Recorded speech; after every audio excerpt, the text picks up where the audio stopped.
श्रीमद् भागवत महापुराण नवम स्कंद प्रथम अध्याय। इतनी कथा सुनकर राजा परीक्षित ने कहा, हे महामुनि, मैंने 14 मनवंतरों की कथा आपके श्रीमुख से श्रवण की तथा राजा सत्यव्रत की कथा जिसे मत्स्य भगवान ने ज्ञानोपदेश दिया था उसे सुनकर मुझे बहुत ही आनंद प्राप्त हुआ। परंतु अब मेरी इच्छा है कि मैं आपके मुखारबिंद से यह सुनूं कि कौन कौन से राजाओं ने कौन कौन से मनवंतर में राज्य किया, अथवा इस समय जो सूर्य का पुत्र श्राद्ध देव मनु राज्य कर रहा है उसकी संतानोत्पत्ति की कथा विस्तार सहित कहिए। परीक्षित के यह वचन सुनकर शुकदेव जी ने कहा, हे परीक्षित, उसका वर्णन विस्तार सहित तो कोई सैकड़ों वर्षों में भी नहीं कर सकता है, अतः मैं संक्षेप में उनकी कथा वर्णन करता हूँ, इसलिए तुम उसे ध्यान पूर्वक सुनना। जब महाप्रलय के उपरांत संपूर्ण संसार में चारों ओर जल हो गया, उस समय केवल एक आदि पुरुष श्री नारायण जी ही शेष बचे।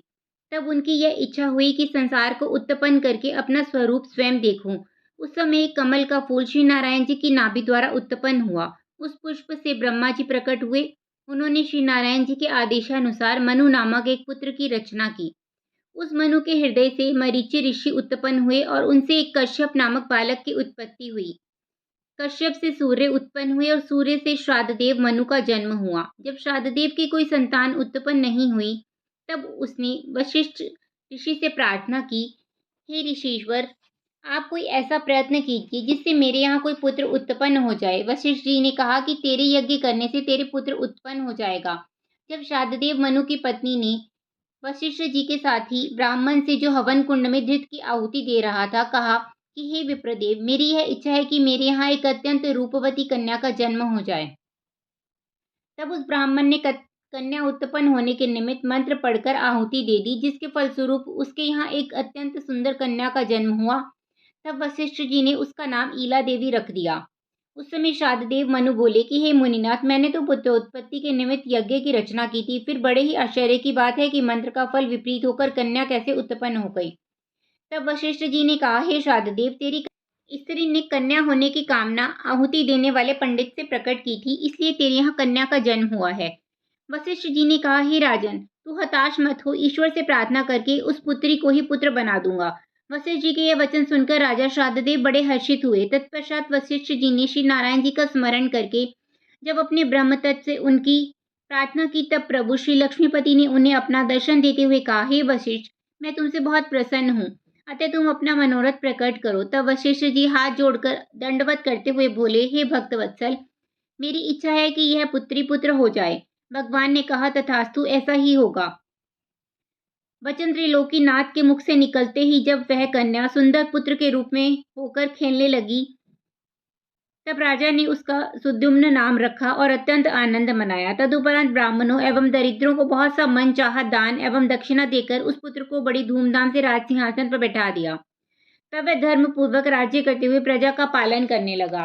एक दिन वह राजकुमार श्री नारायण जी की प्रेरणा से ईलाव्रत खंड में शिकार खेलने को गया और एक हिरन के पीछे घोड़ा दौड़ाता हुआ अंबिका नामक वन में पहुंच गया। वहां जाते ही राजकुमार पुनः स्त्री बन गया और उसका घोड़ा भी घोड़ी बन गया तथा जितने भी उसके सेवक थे वे सब भी उस वन में पहुंचते ही स्त्री बन गए। उस समय वे लोग लज्जा के कारण एक दूसरे को अपना हाल नहीं बतला सके। जब किसी का कुछ वश नहीं चला तब सब लोग ईश्वर इच्छा समझकर संतोष कर बैठे। इतनी कथा सुनकर राजा परीक्षित ने पूछा, हे शुकदेव मुनि, अब आप कृपा करके यह बतलाइए कि वे लोग उस वन में पहुंचने में स्त्री क्यों बन गए थे। श्री शुकदेव जी कहने लगे, हे राजा परीक्षित, एक दिन उस वन में श्री शिव पार्वती जी नग्न होकर तांडव नृत्य कर रहे थे कि उसी समय सनकादिक चारों भाई उनका दर्शन करने के निमित्त वहां गए। जब उन ऋषियों ने शिव पार्वती को प्रणाम किया तो पार्वती जी ने उन ऋषियों को देखकर लज्जा के कारण अपने नेत्र नीचे कर लिए। तब वे लोग वहां से निराश होकर नारायण के दर्शन करने के निमित्त बद्रिका आश्रम को चल दिए। तब पार्वती जी ने शिव जी से कहा कि आप विहार करने के लिए कोई आश्रम क्यों नहीं बनवाते जो मुझे इस प्रकार वन में लज्जित करते हैं। आज लज्जा के कारण मुझसे अपना मुंह भी किसी को नहीं दिखलाया जाता। यह सुनकर महादेव जी ने कहा, हे प्राणप्रिय, तू रुष्ट क्यों होती हो। मैं इस वन को ऐसा शाप देता हूँ कि आज से इस वन में देवता, दैत्य, मनुष्य तथा पशु आदि जो भी कोई पुरुष रूप में आवेगा वह तुरंत ही स्त्री बन जाएगा। इसी कारण आज सुद्युम्न इस वन में आते ही स्त्री बन गया था। शिवजी सदैव पार्वती के साथ वहां विहार किया करते हैं और पार्वती जी की 16,000 सखियां सदैव उनकी सेवा किया करती हैं। उस वन में शंकर जी के अतिरिक्त कोई अन्य पुरुष प्रवेश नहीं कर सकता। जब राजा सुद्युम्न वहां स्त्री हो जाने की लज्जा के कारण अपने घर ना जा सका, तब अपने साथियों सहित उद्विग्न होकर उसी वन में चारों तरफ घूमता रहा। उस वन की दक्षिण दिशा में चंद्रमा का पुत्र बुद्ध बैठा हुआ तपस्या कर रहा था। राजा सुद्युम्न भी अचानक स्त्री रूप में उसी स्थान पर जा निकला और बुद्ध तपस्वी होते हुए भी उसकी सुंदरता पर मोहित हो गया। जब स्त्री रूपी सुद्युम्न ने उसको तपस्या करते देखा तो उस पर मुग्ध हो गया। तब उन दोनों ने वहां पर गंधर्व विवाह कर लिया और वहां ही रहकर भोग विलास करने लगे। जब बुद्ध की आज्ञा पाकर सुद्युम्न के साथ की स्त्रियां किसी पर्वत पर चली गई, तब उन्हें गंधर्व हरण करके अपने साथ ले गए। जब स्त्री रूपी सुद्युम्न के गर्भ से बुद्ध के द्वारा पुरूरव नामक पुत्र की उत्पत्ति हुई, तब एक दिन सुद्युम्न ने अपने हृदय में गुरु वशिष्ठ जी का स्मरण करके उनका ध्यान किया। तत्पश्चात जब अंतर्यामी वशिष्ठ जी उसके पास आकर उपस्थित हो गए, तब सुद्युम्न ने हाथ जोड़ते हुए दंडवत करके उनसे अपना समस्त वृतांत कहा और विनती की, हे मुनिश्रेष्ठ, अब आप कोई ऐसी कृपा कीजिए जिससे मैं पुनः पुरुष हो जाऊं। यह बात सुनकर वशिष्ठ जी ने कहा, हे राजन, तू धीरज रख, मैं शीघ्र ही तेरे पुरुष रूप होने का उपाय करता हूँ। तदुपरांत जब वशिष्ठ जी ने सुद्युम्न पर दया करके भगवान गिरिजापति का ध्यान एवं स्तुति की, तब शिव पार्वती जी ने दर्शन देकर बड़ी प्रसन्नता पूर्वक कहा, तुम्हारी क्या अभिलाषा है? वशिष्ठ जी ने हाथ जोड़ते हुए प्रणाम किया और कहा, हे महादेव जी, आप सुद्युम्न पर कृपा करके उसे पुनः स्त्री से पुरुष बना दीजिए। यह वचन सुनकर पार्वती जी बोली कि सुद्युम्न के स्त्री हो जाने का कारण यह है कि महादेव जी ने अंबिका वन को शाप दिया है, अतः वह शाप मिट नहीं सकता। पार्वती के इस प्रकार कहने पर महादेव जी ने दया करते हुए कहा, हे वशिष्ठ, सुद्युम्न 1 महीना पुरुष और 1 महीना स्त्री रूप में रहा करेगा। कहकर शिव पार्वती अंतर्ध्यान हो गए। तब उसी समय राजा सुद्युम्न पुरुष रूप होकर अपने पुत्र पुरूरव सहित अपने राज सिंहासन पर आ गया। वह 1 महीना पुरुष रूप में रहकर राज कार्य करता था और दूसरे महीने में वह स्त्री रूप के कारण बीमार होने का बहाना बनाकर राजमहलों में छिपकर रहता था। जब पुरुष रूप होने पर सुद्युम्न के उसकी स्त्री से 3 पुत्र और पैदा हो गए, तब उसने कुछ दिन राज्य का सुखोपभोग करके अपना मन संसार से विरक्त कर लिया।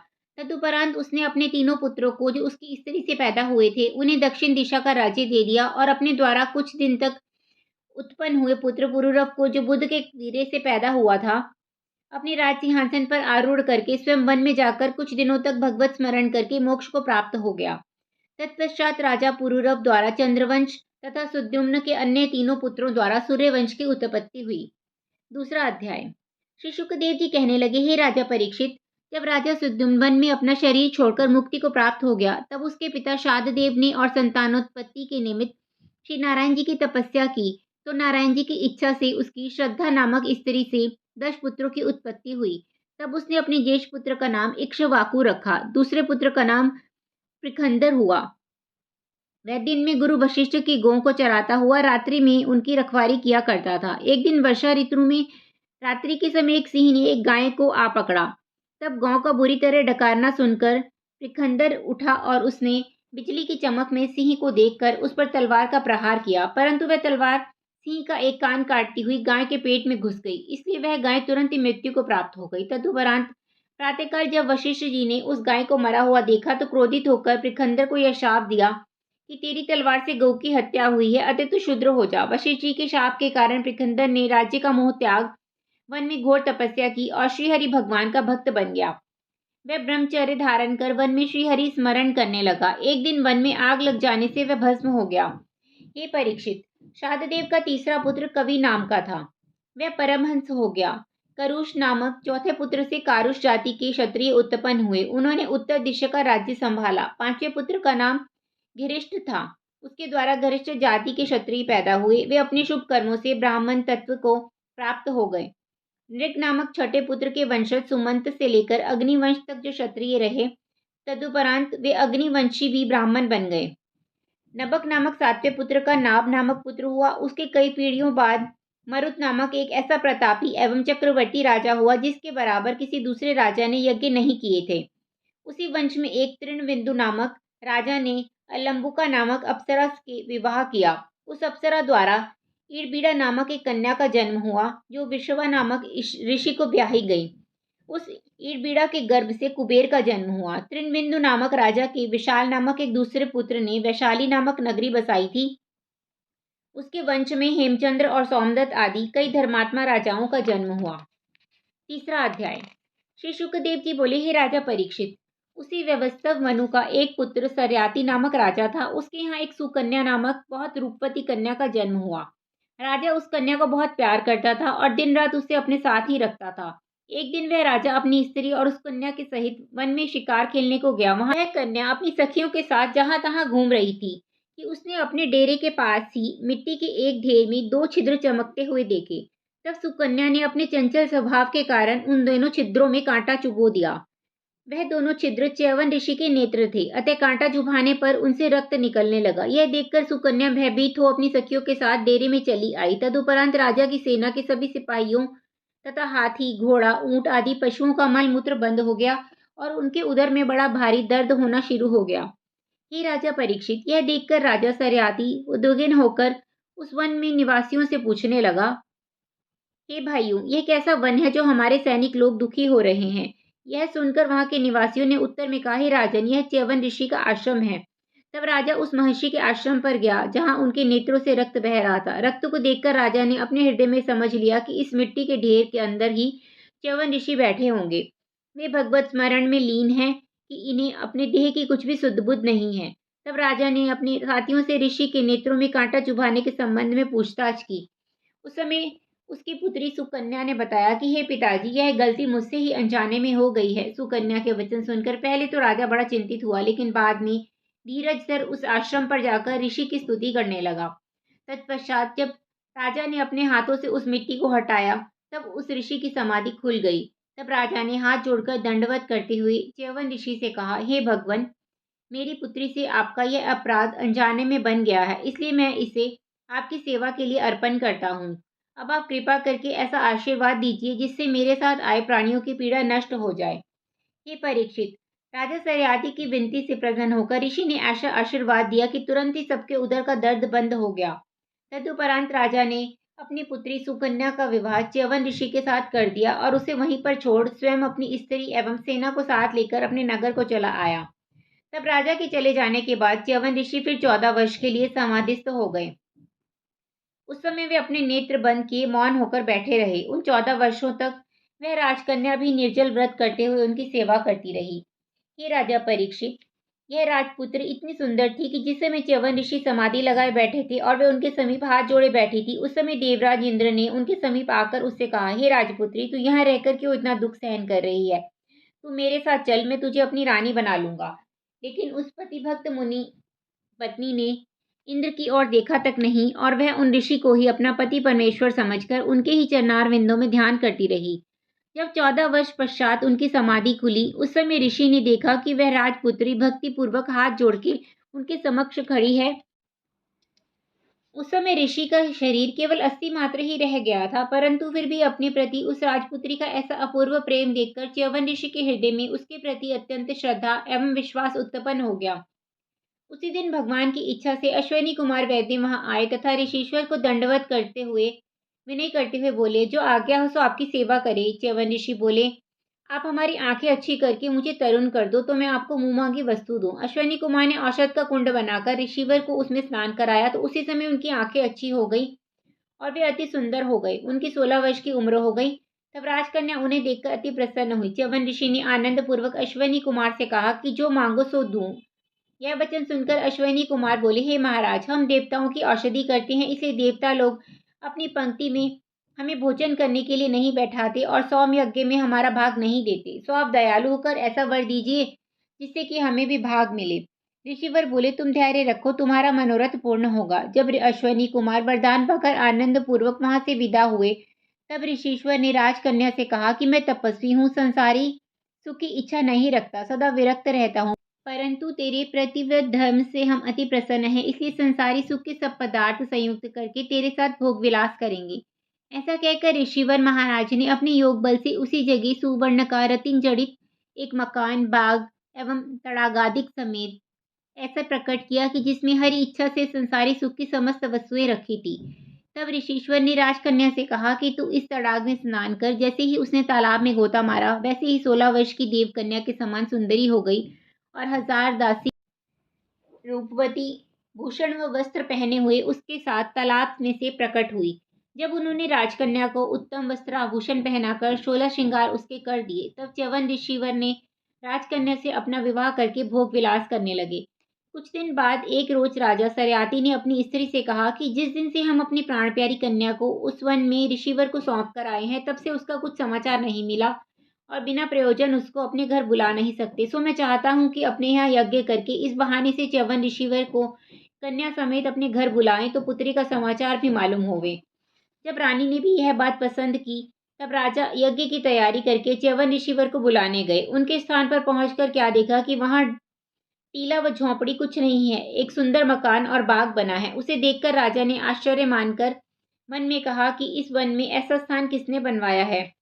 जिस समय राजा वहां खड़ा हुआ यही विचार कर रहा था, उस समय वह राजकन्या दासियों समेत तालाब में स्नान करने के लिए महल से बाहर निकली और राजा को देखकर बड़े हर्ष से उनके पास आई, किंतु राजा उसका वैभव देखकर दंग रह गया और उससे कुछ नहीं बोला।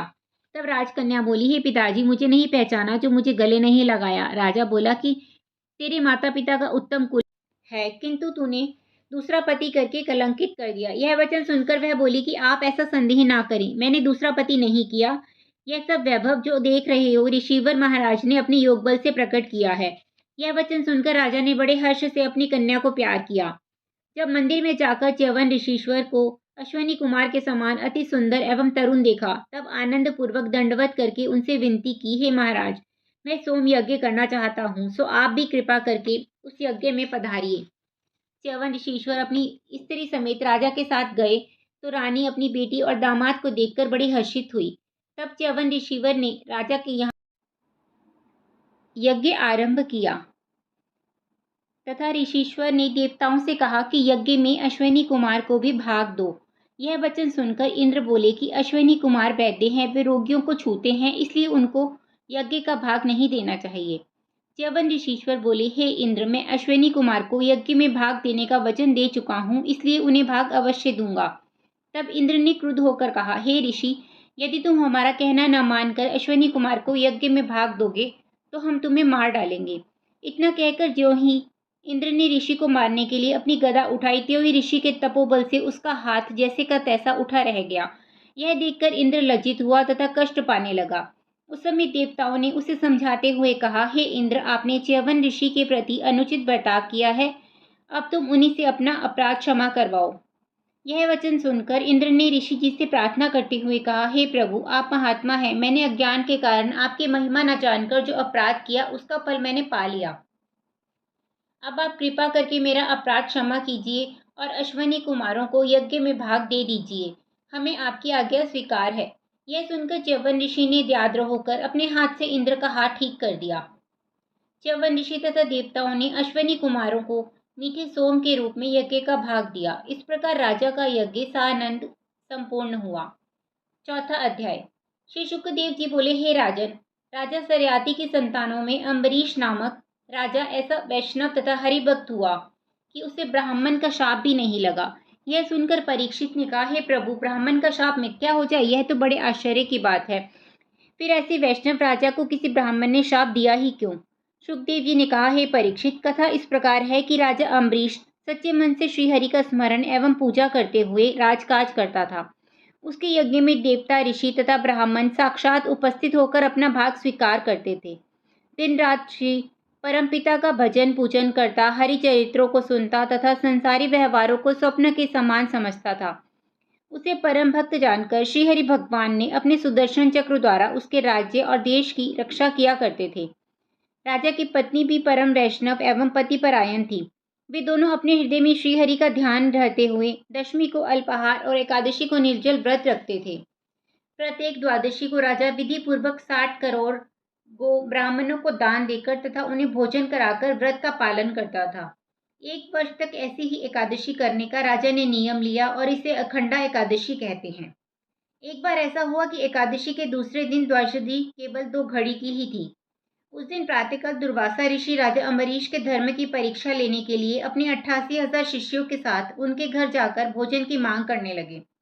राजा ने ऋषि का आदर सत्कार करने के पश्चात कहा, हे प्रभु, आप भोजन कर लीजिए। यह सुनकर दुर्वासा ने उत्तर दिया कि पहले हम यमुना पार संध्या स्नान कर आवे तब भोजन करेंगे। इतना कहकर वे स्नान करने के लिए यमुना तट पर जा पहुंचे। वहां उन्होंने जानबूझकर स्नान पूजा आदि में देर लगा दी। उधर जब द्वादशी बीतने लगी और ऋषि लौटकर नहीं आए, तो राजा ने ब्राह्मणों से राय मांगी कि दुर्वासा ऋषि अभी लौटकर नहीं आए हैं और द्वादशी बीती जा रही है।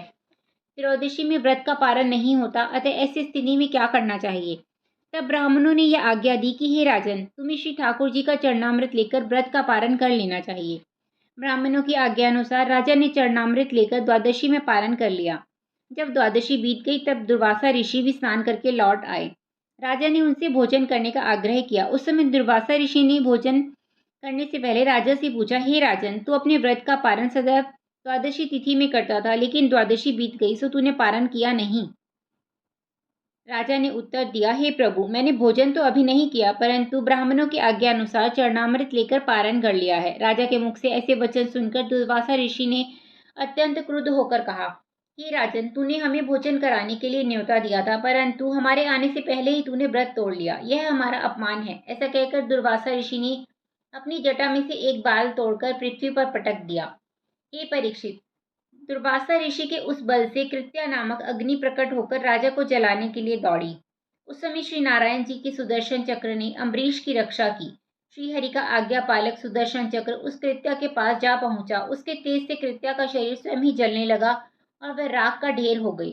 कृत्या के भस्म हो जाने पर सुदर्शन चक्र अपने तेज से दुर्वासा ऋषि को जलाने दौड़ा। उस समय ऋषि भी भाग खड़े हुए। चक्र ने भी उनका पीछा नहीं छोड़ा। ऋषि अपनी रक्षा के लिए इंद्र आदि देवताओं के लोक में गए, परंतु उन्हें कोई नहीं बचा सका। दुर्वासा ऋषि ब्रह्मलोक में ब्रह्मा जी के पास गए। ब्रह्मा जी ने उन्हें देखकर कहा, हे दुर्वासा, तुमने श्री परमेश्वर के सच्चे भक्त का अपराध किया है, अतः मैं तुम्हारी रक्षा करने में असमर्थ हूँ। यह सुनकर वे शिव जी के पास गए और उन्होंने कहा, हे दुर्वासा, तुम श्री नारायण जी की शरण में जाओ तो भले ही बच सको। जब दुर्वासा ने यह देख लिया कि श्री नारायण जी के अतिरिक्त उन्हें कोई नहीं बचा सकता है, तो वे भगवान श्री त्रिलोकीनाथ की शरण में जाकर इस प्रकार कहने लगे, हे प्रभु, मैंने आपके भक्त का अपराध किया है, अतः आपका सुदर्शन चक्र मुझे मारना चाहता है। आप मेरी रक्षा कीजिए। यह सुनकर श्रीहरि भगवान ने कहा, हे दुर्वासा, मैं तीनों लोकों का स्वामी हूँ, परंतु अपने भक्तों पर मेरा भी कोई वश नहीं चलता है। मुझे अधिक लक्ष्मी भी प्रिय नहीं है। जिस प्रकार पतिव्रता स्त्री अपनी सेवा द्वारा पति को वश में कर लेती है, उसी प्रकार मैं भी अपने भक्तों के अधीन रहता हूँ। मैं अभी भी उनके वचनों को नहीं टाल सकता। हे ऋषि, मेरा वचन भले ही टल जाए, परंतु अपने भक्त का वचन टालना मुझे स्वीकार नहीं है। हमारे भक्त बड़े दयालु तथा क्रोध को वश में रखने वाले होते हैं। वे किसी का बुरा नहीं चाहते। यदि राजा अम्बरीश तुम पर भी तनिक क्रोध करते तो आप वहीं जलकर भस्म हो जाते। इसलिए तुम मेरे उसी भक्त की शरण में जाओ।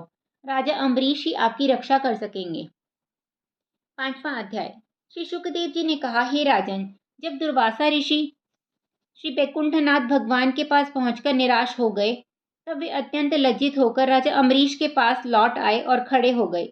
ऋषि की ऐसी दशा देखकर राजा को बड़ी याद आई। उन्होंने सुदर्शन चक्र की स्तुति करते हुए कहा, हे सुदर्शन चक्र, तुम दुर्वासा ऋषि को ब्राह्मण जानकर इनकी रक्षा करो। तुम्हारे प्रभु श्री लक्ष्मीपति ब्राह्मणों के परम भक्त हैं और मैं भी ब्राह्मण भक्त हूँ, इसलिए मुझसे दुर्वासा का दुख नहीं देखा जाता। हे परीक्षित, राजा अम्बरीश की प्रार्थना को सुनकर सुदर्शन चक्र ने अपना तेज शांत कर लिया। उस समय राजा ने दुर्वासा ऋषि से हाथ जोड़कर कहा, हे भगवान, सब पदार्थ तैयार रखे हैं, इसलिए आप भोजन कर लीजिए। यह सुनकर दुर्वासा ऋषि ने प्रसन्न होते हुए राजा के भोजन को पा लिया। हे परीक्षित, उस सुदर्शन चक्र के डर से दुर्वासा ऋषि 1 वर्ष तक तीनों लोकों में भ्रमण करते रहे और राजा अम्बरीश उतने समय तक उसी जगह पर खड़े होकर यह चिंता करते रहे कि देखो, मेरे निमित्त ऋषि को कितना दुख सहना पड़ रहा है। भगवान का प्रसाद होने के कारण वह भोजन जो दुर्वासा ऋषि के निमित्त बना था, खराब नहीं हुआ था। ब्राह्मणों को भोजन कराने के पश्चात जब राजा ने भी प्रसाद ग्रहण किया, तब यह देखकर दुर्वासा ऋषि विह्वल होते हुए बोले, हे राजन, मैं अभी तक भगवत भक्तों की महिमा को नहीं समझ पाया था।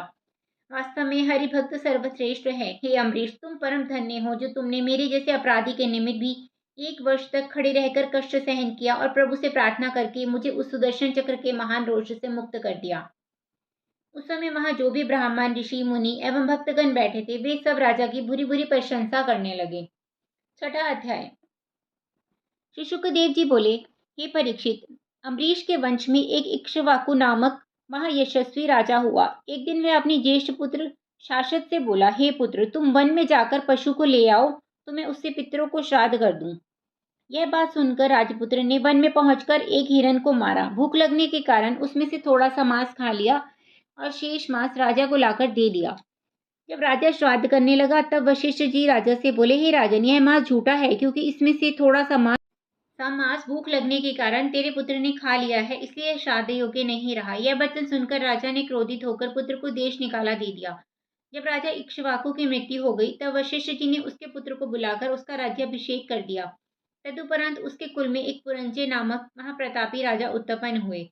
एक समय दैत्यों ने संग्राम करके देवताओं को परास्त कर दिया। उस समय इंद्रादिक देवताओं ने ब्रह्मा जी के पास जाकर उनसे यह कहा कि तुम लोग ब्रह्म ऋषि लोक के राजा पुरंजय से जाकर सहायता मांगो, तब तुम्हारी जीत होगी। यह वचन सुनकर देवताओं ने राजा पुरंजय के पास जाकर कहा, हे राजन, आप हमारी विजय के लिए हमारे सहायक दैत्य बनकर दैत्यों से युद्ध करें। पुरंजय ने उत्तर देते हुए कहा, देवराज, मुझे तुम्हारी सहायता करना स्वीकार है, लेकिन दैत्यों से संग्राम करते समय मेरे शरीर में ऐसा बल बढ़ेगा कि मुझे हाथी आदि ना उठा सकेंगे। इसलिए यदि तुम स्वयं बैल बनकर मुझे अपनी पीठ पर सवार करो तो मैं तुम्हारे साथ चलकर तुम्हारी सहायता कर सकता हूँ। इंद्र ने इक्ष्वाकु की यह बात स्वीकार कर ली। तब राजा पुरंजय ने इंद्र पर सवार होकर दैत्यों को संग्राम में परास्त कर दिया। तत्पश्चात इक्ष्वाकु वंश में एक श्रावस्त नामक राजा हुआ। उसने श्रीवस्तिपुरी को बसाया। उसका पौत्र कुवलयाश्व नामक राजा ऐसा प्रतापी एवं शक्तिशाली हुआ कि उसने धुंधु नामक दैत्य को मार डाला। उस समय उस दैत्य के मुख से ऐसी अग्नि प्रवाहित हुई कि उसमें राजा कुवलाश्व के 21,000 पुत्र भस्म हो गए और केवल दृढ़ाश्व का निकुंभ नामक पुत्र हुआ। निकुंभ के कुल में भुवनाश्व नामक राजा हुआ। उसने सातों द्वीपों के राजाओं को अपने अधीन कर लिया, लेकिन उसके कोई पुत्र न होने के कारण वह सदा चिंतित रहता था। एक दिन भुवनाश्व ने ऋषियों से प्रार्थना करते हुए कहा, हे ऋषिवरों, आप ऐसा कोई प्रयत्न कीजिए जिससे मेरे घर एक पुत्र हो जाए। तब ऋषियों ने राजा से एक यज्ञ की रचना कराई। उन्होंने यज्ञशाला में एक कलश में जल भरकर मंत्र द्वारा शुद्ध करके रख दिया कि प्रातःकाल इस जल को रानी को पिलाएंगे तो रानी के गर्भ रह जाएगा। लेकिन जब रात्रि को राजा और ऋषिश्वर सब उसी जगह सो गए, तब रात्रि में राजा को बहुत जोर की प्यास लगी, तो होनहार वश राजा ने भूल से उसी जल को पी लिया। तत्पश्चात जब प्रातःकाल ऋषियों को यह बात मालूम हुई तो वह राजा से बोले, हे राजा, अब तुम्हारे गर्भ से एक पुत्र का जन्म होगा। यह सुनकर राजा पहले तो कुछ चिंतित हुआ, लेकिन बाद में ईश्वर इच्छा जानकर धैर्य धारण कर लिया। तत्पश्चात 10वें मास में ऋषियों ने राजा की दाहिनी कोख को फाड़कर बालक को निकाल लिया और घाव को सीकर राजा को अच्छा कर दिया। जब बालक को भूख लगी तो इंद्र ने अपना अमृतमय अंगूठा उसके मुंह में देकर चुसाया। अंगूठा चुसाते समय इंद्र ने उसको मानधाता कहकर संबोधित किया, इसलिए ऋषियों ने उसका नाम मानधाता ही रख दिया। तरुण होने पर मानधाता ऐसा शक्तिशाली राजा हुआ कि उसने सातों द्वीपों के राजा अपने वश में कर लिए। उसने यज्ञ करके ब्राह्मणों को मनोइच्छित दान दिया। तत्पश्चात मानधाता के मुचकुंद आदि 3 पुत्र और 50 कन्याएं उत्पन्न हुई। राजा ने उन 50 कन्याओं को सौभरी नामक ऋषि को ब्याह दिया। इतनी कथा सुनकर परीक्षित ने श्री शुकदेव जी से पूछा, हे महामुनि, राजा मानधाता ने अपनी समस्त कन्याएं एक ही ऋषि को क्यों ब्याह दी? श्री शुकदेव जी बोले, हे राजा परीक्षित, एक समय सौभरी ऋषि यमुना किनारे बैठे हुए तपस्या कर रहे थे। कुछ समय पश्चात तपस्या करते समय एक दिन सौभरी ऋषि ने एक मछली को अपने बालकों के साथ यमुना के अंदर किलोल करते हुए देखा। सौभरी के हृदय में भी गृहस्थाश्रम भोगने की इच्छा उत्पन्न हुई। तब सौभरी ने राजा मानधाता के समीप पहुंचकर कहा, हे राजन, तू अपनी एक कन्या मुझे ब्याह दे। राजा ने सौभरी के शाप के डर कर सौभरी को उत्तर दिया, हे ऋषिवर, मेरे यहाँ 50 कन्याएं हैं, अतः आप महलों में जाकर किसी को भी पसंद कर लीजिए, जिससे मैं उसका विवाह आपके साथ कर दूं। सौभरी ने मन में सोचा कि मुझ विरुद्ध को कोई राजपुत्री कैसे पसंद करेगी, इसलिए अपने योग बल द्वारा सुंदर स्वरूप धारण कर लिया। तदंतर जब वे राजभवन में पहुंचे तो उन्हें देखकर राजा की 50 कन्या उन पर आसक्त हो गई। इसलिए राजा मानधाता ने अपनी समस्त कन्याएं सौभरी को ब्याह दी। तत्पश्चात ऋषि राजा की 50 कन्याओं को अपने आश्रम पर ले आए। तब सौभरी ने अपने तपोबल से ऐसे 50 विमान तैयार किए जिनमें सांसारिक सुखोपभोग की समस्त वस्तुएं उपलब्ध थी। तत्पश्चात वे उनमें बैठकर प्रत्येक पत्नी से पृथक पृथक गृहस्थी का सुख भोगने लगे। विमान सौभरी की इच्छा होने पर देवलोकों में पहुंच जाते थे। उन विमानों की शक्ति एवं शोभा देखकर देवांगनाएं और मानधाता आदि राजा उनकी ईर्ष्यायुक्त प्रशंसा करते थे। इस तरह गृहस्थ भोगते हुए सौभरी के 50,000 पुत्र उत्पन्न हुए। तत्पश्चात बहुत दिनों के बाद सौभरी के हृदय में यह इच्छा हुई कि संसारी महाजाल में फंसकर भगवत भजन करना भी त्याग दिया। इसलिए अब मुझे अपना परलोक सुधारने के लिए पुनः श्रीहरि का तप एवं ध्यान करना चाहिए। सौभरी ने ऐसा विचार कर अपना मन संसार से विरक्त कर लिया और वे अपनी समस्त पत्नियों सहित वन में पहुंचकर श्रीहरि के स्मरण में लीन हो गए। तत्पश्चात कुछ दिनों के बाद जब सौभरी ने योगाभ्यास द्वारा अपना देह त्याग कर दिया, तब उनकी 50 पत्नियां भी उनके साथ देह त्याग कर पति लोक को चली गई। 7वां अध्याय। श्री शुकदेव जी ने कहा, हे राजा परीक्षित, मांधाता के मरने के बाद उसका ज्येष्ठ पुत्र अम्बरीश राज्य गद्दी पर बैठा। उसके वंश में एक हरित नामक बड़ा शक्तिशाली राजा उत्पन्न हुआ, जिसने नागों की सहायता करके गंधर्वों को परास्त किया था। नागों ने उसे अपनी बहन ब्याह कर उसे यह वरदान दिया था कि जो तुम्हारा नाम लेगा उसे सर्पादि का भय नहीं रहेगा। तत्पश्चात हारित के वंश में एक त्रिशंकु नामक महाप्रतापी राजा हुआ, लेकिन गुरु वशिष्ठ के पुत्रों के शाप के कारण वह चांडाल हो गया। तदुपरांत विश्वामित्र के वरदान से स्वर्ग प्राप्त हो गया। इतनी कथा सुनकर परीक्षित बोले, हे महामुनि, यह कथा कृपा करके आप मुझे विस्तार सहित सुनाएं। श्री शुकदेव जी कहने लगे, हे परीक्षित, एक बार राजा त्रिशंकु अपने गुरु वशिष्ठ जी से बोले, हे गुरुदेव, आप मुझसे कोई ऐसा यज्ञ कराइए जिसे मैं देह सहित स्वर्ग को जाऊं। यह सुनकर वशिष्ठ जी ने उत्तर दिया, हे परीक्षित, ऐसे यज्ञ कराना हमसे नहीं आता है। तब राजा ने वशिष्ठ जी के पुत्रों से भी प्रश्न किया। तब उन्होंने राजा को शाप दिया कि तू गुरु का वचन मिथ्या जानकर हमसे पुनः प्रश्न पूछने आया है, अतः तू चंडाल हो जाएगा। इस शाप के कारण राजा त्रिशंकु जब दूसरे दिन सोकर उठा तो उसके देह का वर्ण चांडालवत काला हो गया और वस्त्र मलिन हो गए। तब राजा त्रिशंकु भयभीत होकर विश्वामित्र के निकट गया और उनसे हाथ जोड़कर यह प्रार्थना की, हे महर्षि, गुरुपुत्रों ने मुझे शाप देकर चांडाल बना दिया है, अतः अब मैं आपके चरणों की शरण हूँ। यह वचन सुनकर विश्वामित्र ने मुस्कुराते हुए कहा, हे राजन, तेरा स्वरूप तो नहीं बदला जा सकता, लेकिन मैं तेरे लिए इसी रूप में स्वदेह स्वर्ग भेज दूंगा। इतना कहकर विश्वामित्र ने पृथ्वी भर के जब ऋषियों को अपने यहाँ आमंत्रित किया, परंतु उसमें वशिष्ठ जी के पुत्र नहीं आए। यह देखकर विश्वामित्र ने उन्हें शाप देकर डोम भाट बना दिया। तदुपरांत विश्वामित्र ने राजा त्रिशंकु से यज्ञ करवाया। उस यज्ञ में किसी भी देवता ने आहुति ग्रहण नहीं की। तब विश्वामित्र ने क्रोधित होकर राजा त्रिशंकु को अपने कमंडलू के जल में स्नान कराकर कहा, अब तू मेरे तपोबल से स्वर्ग को चला जा। हे राजन, त्रिशंकु चांडाल होते हुए भी विश्वामित्र के तपोबल से सदेह स्वर्ग में चला गया। परंतु जब इंद्र ने देखा कि एक चांडाल भी स्वर्ग का अधिकारी हो गया है, तब इंद्र ने उसे लात मारकर नीचे गिरा दिया। जब त्रिशंकु उल्टा होकर पृथ्वी पर आने लगा, तब उसने विश्वामित्र से पुकार कर कहा, हे महर्षि, इंद्र ने मुझे लात मारकर स्वर्ग से नीचे गिरा दिया है, इसलिए आप मेरी शीघ्र ही रक्षा कीजिए। यह सुनकर विश्वामित्र त्रिशंकु से कहने लगे, तू नीचे ना आ, वहीं रुका रहे। तब वह नीचे गिरता हुआ भी आकाश में वहीं रुक गया। तत्पश्चात विश्वामित्र ने उसके निमित्त अपने तपोबल से नवीन स्वर्ग की रचना करके नवीन देवताओं का निर्माण शुरू कर दिया। यह देखकर देवताओं ने विश्वामित्र के पास आकर विनती की, हे महर्षि, अगर आप दूसरे देवताओं का निर्माण कर दोगे तो उससे हमारा अनादर होने लगेगा, इसलिए आप ऐसा ना करिए। यह सुनकर विश्वामित्र बोले, हे देवताओं, मैंने त्रिशंकु को स्वर्ग में जाने का वचन दिया है, इसलिए मेरे द्वारा निर्मित स्वर्ग तो रहेगा, लेकिन अब मैं दूसरे देवताओं का निर्माण नहीं करूंगा। इस तरह विश्वामित्र ने देवताओं को समझाकर नवीन स्वर्ग की स्थापना कर दी और नवीन देवताओं का निर्माण करना बंद कर दिया। हे राजन, त्रिशंकु आज तक उस नवीन स्वर्ग में उल्टा लटका हुआ है। उल्टा लटकने से उसके मुंह से लार टपकती है, उसी से कर्मनाशा का जन्म हुआ है। उस नदी में पैर देते ही प्राणी के संपूर्ण पुण्यों का फल नष्ट हो जाता है। राजा त्रिशंकु की छाया मगध देश गयादिक पर पड़ती है, इसलिए वहां पर मृत्यु होना निषेध बताया गया है। 8वां अध्याय। ही राजा परीक्षित, त्रिशंकु का पुत्र हरिश्चंद्र नामक राजा हुआ। वरुण देवता ने प्रसन्न होकर उसे रोहिताश्व नामक एक पुत्र दिया। रोहित के वंश में हरित और उसके चंप नामक एक प्रतापी राजा हुआ, जिसने चंपापुरी बसाया। चंप के वंश में बाहुक नामक राजा हुआ, जिसने पुत्र प्राप्ति के लिए कई विवाह किए, परंतु श्री नारायण जी की इच्छा से किसी भी रानी द्वारा कोई संतान नहीं हुई।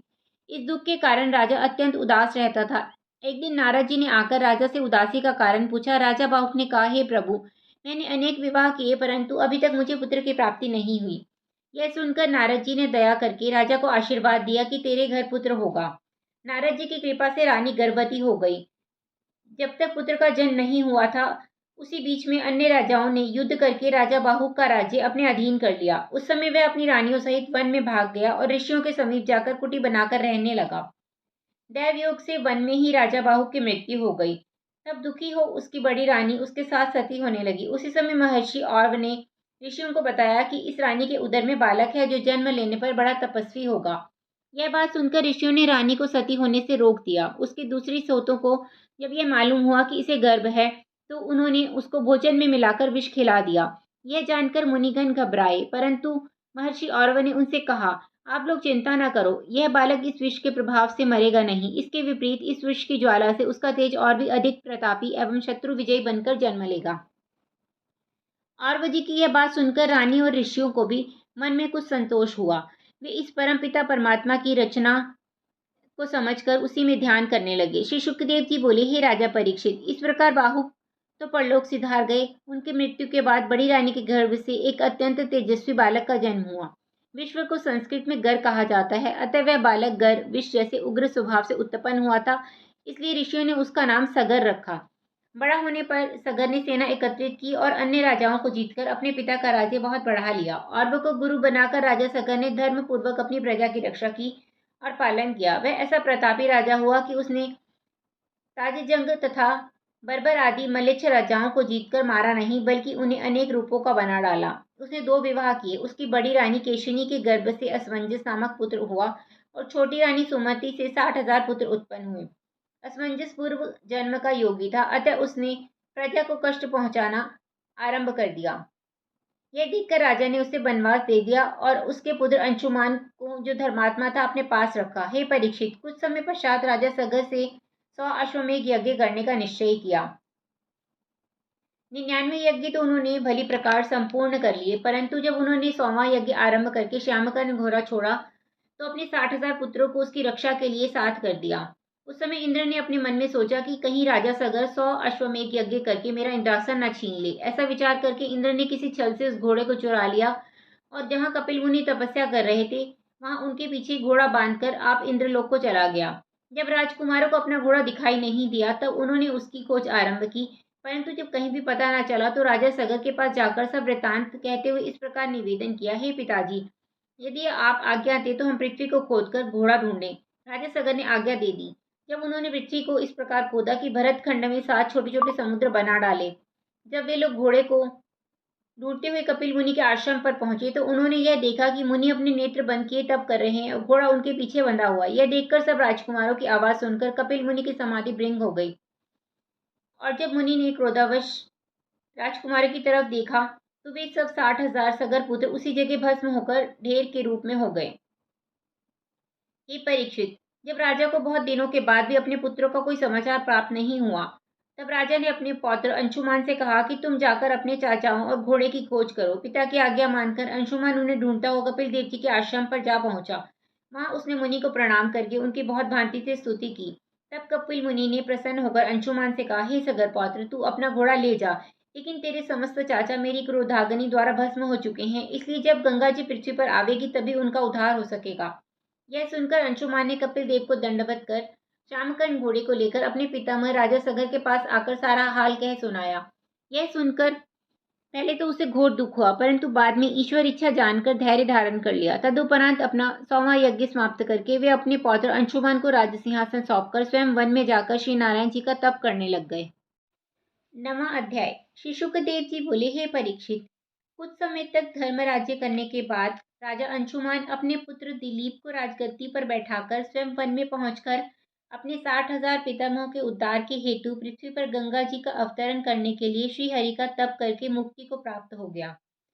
तत्पश्चात राजा दिलीप ने भी गंगा जी को पृथ्वी पर लाने के हेतु तप करके अपना शरीर त्याग दिया, लेकिन गंगा जी तब भी पृथ्वी पर न आई। तदुपरांत जब राजा दिलीप ने शरीर त्यागा था, उस समय उनके पुत्र भगीरथ की बाल्यावस्था ही थी। उस समय उसने अपने मित्रों के साथ खेलते हुए यह वृतांत सुना कि उसके पिता एवं पितामह ने गंगा जी को पृथ्वी पर लाने के हेतु तपस्या करते हुए अपना देह छोड़ दिया था। तब उसने भी यह प्रण किया कि जब तक मैं गंगा जी को पृथ्वी पर लाने में सफल नहीं होऊंगा, तब तक राज सिंहासन पर आरूढ़ नहीं होऊंगा। यह निश्चय करके वह भी तप करने के लिए वन में चला गया। भगीरथ के तप से प्रसन्न होकर गंगा जी ने उसे दर्शन देते हुए उससे कहा, हे पुत्र, तेरी क्या इच्छा है? भगीरथ ने उनकी दंडवत परिक्रमा करके उत्तर दिया, हे माता, कपिल देव की क्रोधाग्नि द्वारा मेरे 60,000 पितामह जलकर भस्म हो गए हैं, इसलिए मेरी यह इच्छा है कि आप पृथ्वी पर पधार कर उनकी भस्म को अपने साथ बहाकर ले जाएं तो उन सबका उद्धार हो जाए। यह सुनकर गंगा जी बोली, हे भगीरथ, मुझे पृथ्वी पर आना स्वीकार है, परंतु मेरे आकाश से गिरने के वेग को ना सह सकने के कारण पृथ्वी रसातल को चली जाएगी। इसलिए किसी ऐसे शक्तिशाली देवता की आराधना करो जो मेरे वेग को सह सके। दूसरी बात यह है कि मेरे जल में स्नान करके पापी एवं अत्याचारी प्राणी भी वैकुंठ को प्राप्त कर लेंगे और उनके समस्त पाप धुल जाएंगे। इन दोनों बातों को देखते हुए अगर कोई प्रयत्न कर सको तो मुझे पृथ्वी पर आना स्वीकार है। यह बात सुनकर भगीरथ बोले, हे माता, मैं महादेव जी की स्तुति करता हूँ जिससे कि वे आपके वेग को अपने मस्तक पर धारण कर लें। दूसरी बात का उपाय यह है कि आपके जल में बड़े बड़े हरिभक्त तपस्वी महात्मा ऋषि मुनि भी स्नान किया करेंगे, इसलिए उनके तप एवं पुण्य से उन पापियों का पाप रूपी मैल आपको प्राप्त नहीं होगा। हे परीक्षित, भगीरथ को इस प्रकार आश्वासन देकर गंगा जी अंतर्ध्यान हो गई। तब भगीरथ ने महादेव जी को प्रसन्न करने के निमित्त तप करना आरंभ कर दिया। कुछ समय बाद शंकर जी ने प्रसन्न होकर राजा भगीरथ को दर्शन देकर कहा, हे राजन, वरदान मांग। उस समय भगीरथ ने उनसे प्रार्थना करके कहा, हे कैलाशपति, आप कृपा कर गंगा जी को अपने मस्तक पर धारण कीजिए जिससे मेरे पूर्वजों का उद्धार हो जाए। तब शंकर जी ने भगीरथ से कहा, हे भगीरथ, मुझे तुम्हारी बात स्वीकार है। अस्तु, जब गंगा जी आकाश से पृथ्वी पर आने लगी तब शंकर जी ने उस जल को अपनी सिर की जटाओं में ही समा लिया। तत्पश्चात भगीरथ ने शंकर जी से पुनः विनती की। तब शंकर जी ने भगीरथ को एक रथ देते हुए कहा, हे भगीरथ, तू इस रथ पर सवार होकर आगे आगे चल, तब गंगा जी तेरे पीछे पीछे चलेंगी। यह कहकर शंकर जी ने अपने सिर की जटाओं में से एक बूंद जल पृथ्वी पर गिरा दिया। तब भगीरथ भी उस रथ पर बैठकर वहां चल दिया जहां उसके पूर्वजों की भस्म पड़ी हुई थी। भगीरथ के पीछे पीछे गंगा जी ने जाकर अपने पवित्र जल से उसके 60,000 पूर्वजों का उद्धार कर दिया। उस समय भगीरथ ने बहुत ही प्रसन्न होते हुए अपने घर आकर ब्राह्मणों एवं कंगालों को बहुत सा अन्न, वस्त्र, गौ एवं द्रव्य दान में दिया। तत्पश्चात राजा भगीरथ प्रसन्न होकर राज सिंहासन पर आसीन हुए। राजा भगीरथ ने बहुत दिनों तक धर्मपूर्वक राज्य करते हुए प्रजा का पालन किया। तदुपरांत उसके वंश में ऋतुपर्ण नामक एक राजा हुआ जो राजा नल का परम मित्र था। राजा नल ने उसे घोड़े पर चढ़ना सिखाया और ऋतुपर्ण ने राजा नल को जुआ खेलना सिखाया था। ऋतुपर्ण का सुदास नामक पुत्र बड़ा प्रतापी हुआ। एक बार वह वन में शिकार खेलने गया तो वहां पर एक हिरण्याक्ष नामक असुर को मार डाला। उस असुर के भाई ने राजा सुदास के सम्मुख युद्ध करने की शक्ति ना थी, अतः उसने ब्राह्मण का वेश रखकर राजा सुदास के निकट जाकर कहा, हे राजन, मैं रसोई करना बहुत अच्छी जानता हूँ, इसलिए आप मुझे अपने यहाँ रसोई बनाने के लिए रख लें। यह वचन सुनकर राजा ने उसे अपने यहाँ रसोई का काम सौंप दिया। एक समय राजा सुदास ने अपने यहाँ विशिष्ट आदि ऋषि मुनियों और ब्राह्मणों को भोजन के लिए निमंत्रण देकर उनके लिए षट्रस व्यंजन एवं आमिष आदि पदार्थ भोजन तैयार कराए। उस समय असुर ने जो रसोई बनाई थी उस भोजन में मनुष्य का मांस मिला दिया। तत्पश्चात जब राजा ने वशिष्ठ आदि ब्राह्मणों को वह भोजन परोसा तो वशिष्ठ ने मनुष्य का मांस पहचान लिया और क्रोधित होकर राजा सुदास को यह शाप दे दिया कि हे राजन, तूने हमें राक्षस समझकर हमारे लिए मनुष्य का मांस परोसा है कि तू 12 वर्ष के लिए राक्षस होकर मनुष्य का मांस खाया करेगा। राजा सुदास भी शाप देने की शक्ति रखता था, इसलिए उसने कहा, हे मुनिनाथ, मेरी जानकारी के बिना ही किसी ने मनुष्य का मांस मिला दिया है, अतः इसमें मेरा कोई दोष नहीं है, परंतु फिर भी आपने मुझे शाप दे दिया, इसलिए मैं भी आपको शाप देता हूँ।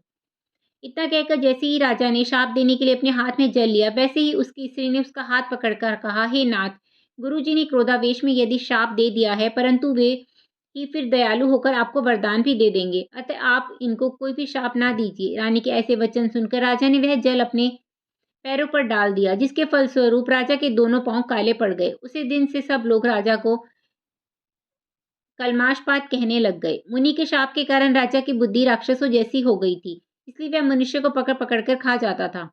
हे परीक्षित, एक दिन कलमाशपात को वन में पहुंचकर किसी ऋषि को खाने की इच्छा हुई। उस समय उस ऋषि की स्त्री ने उसकी विनती करके कहा, हे राजन, मैंने अभी तक अपने पति के साथ भोग विलास नहीं किया है और मुझे अभी संतानोत्पत्ति की अभिलाषा बनी हुई है, अतः तुम इन्हें मत खाओ और यदि खाना ही है तो हम दोनों को खा जाओ। लेकिन राजा ने उस मुनि पत्नी की विनती की और कोई ध्यान नहीं दिया और ऋषि को पकड़कर खा गया। यह देखकर उस स्त्री ने भी अपने पति के साथ सती होने की कामना से चिता पर बैठते हुए उस राजा को शाप दे दिया, हे राजन, जिस समय तू अपनी स्त्री से भोग करेगा उसी क्षण तू मर जाएगा। अस्तु, जब 12 वर्ष बाद राजा का शाप दूर हुआ तब वह पुनः अपने राज सिंहासन पर बैठकर राज्य का उपभोग करने लगा। तत्पश्चात एक दिन राजा ने अपनी पत्नी के साथ भोग करने की इच्छा प्रकट की, परंतु रानी को ऋषि पत्नी के शाप का हाल मालूम था।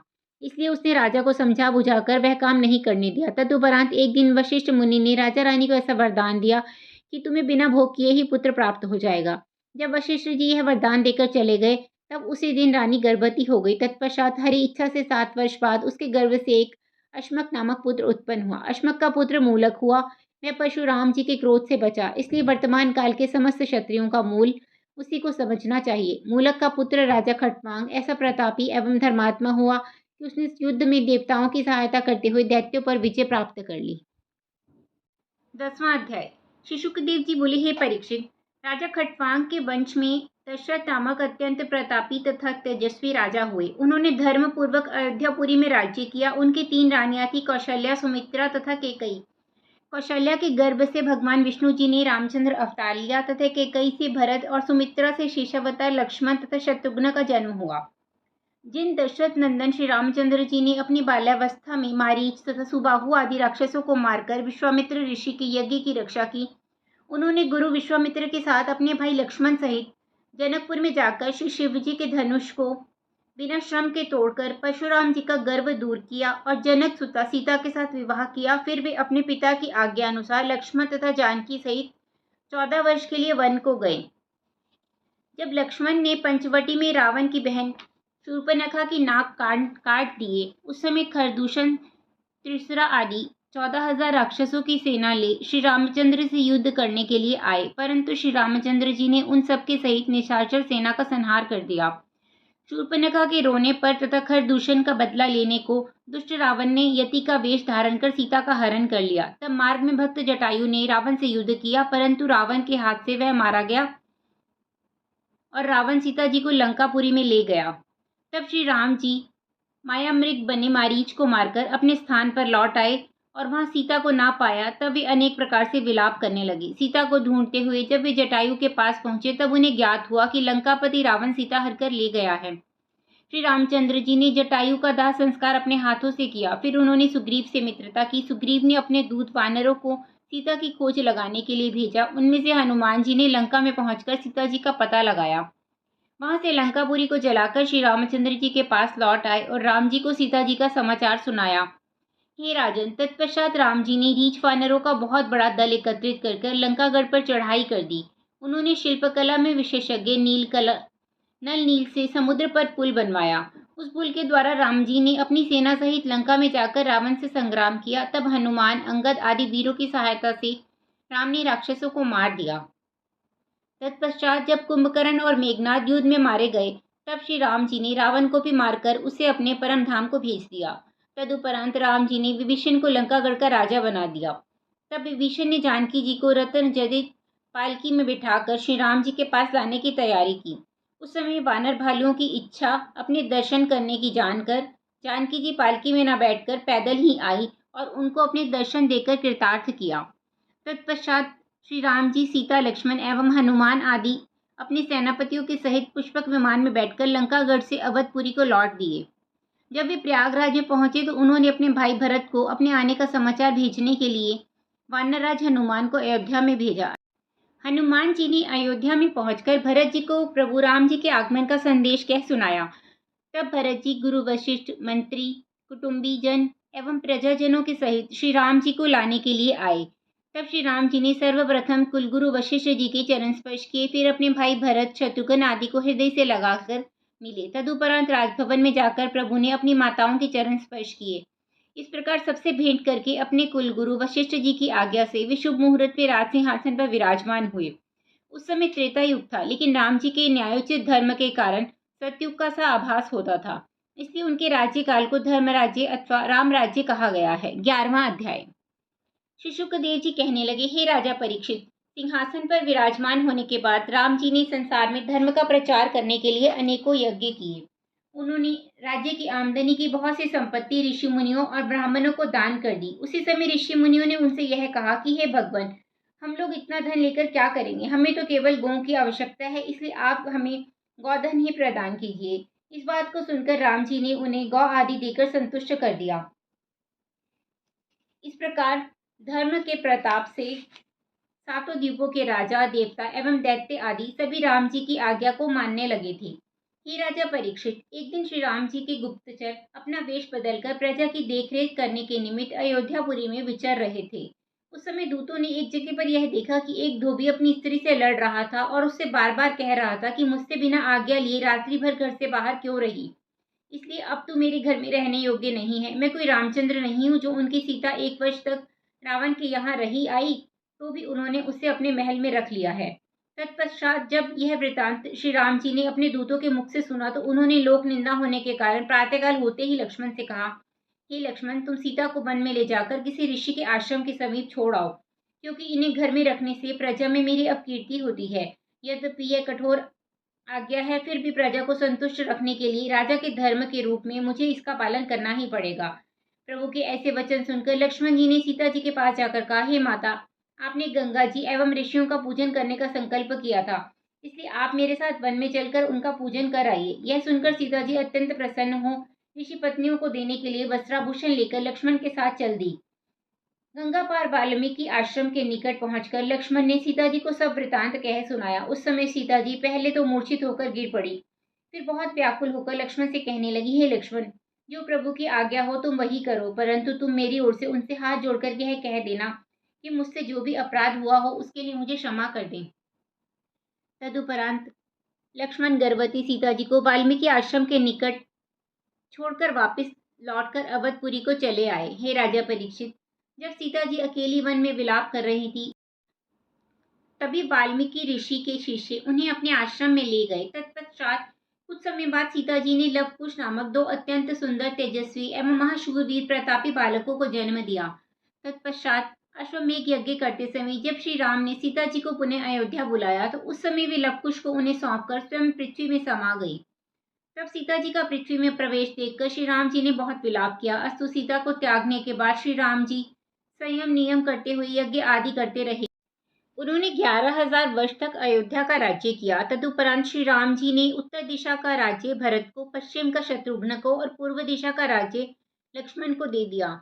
श्री राम जी के राज्य में कोई भी प्राणी दुखी नहीं था। अंत समय में अपने पुत्रों को अयोध्या का राज्य सौंपकर प्रभु श्री राम जी अपने परम धाम को चले गए। वे अपने साथ सभी अयोध्या वासियों को भी देह सहित विमान में बैठाकर अपने परम धाम को ले गए थे। श्री राम जी का नाम जपकर करोड़ों प्राणी संसार सागर से पार हो चुके हैं। वे अपने नेत्रों की भ्रिकुटी से ही समस्त सागर से पार हो चुके हैं। वे अपने नेत्रों की भ्रिकुटी से ही समस्त लोगों का संहार करने की सामर्थ्य रखते थे, लेकिन श्री राम जी ने सांसारिक प्राणियों को यह कौतुक दिखाने के निमित्त ही अति सुंदर शिक्षाप्रद चरित्र किए थे। उन प्रभु का यह मंगलमय राम नाम लेने से ही प्राणी के हजारों जन्म के पाप नष्ट हो जाते हैं और उत्तम लोक की प्राप्ति होती है।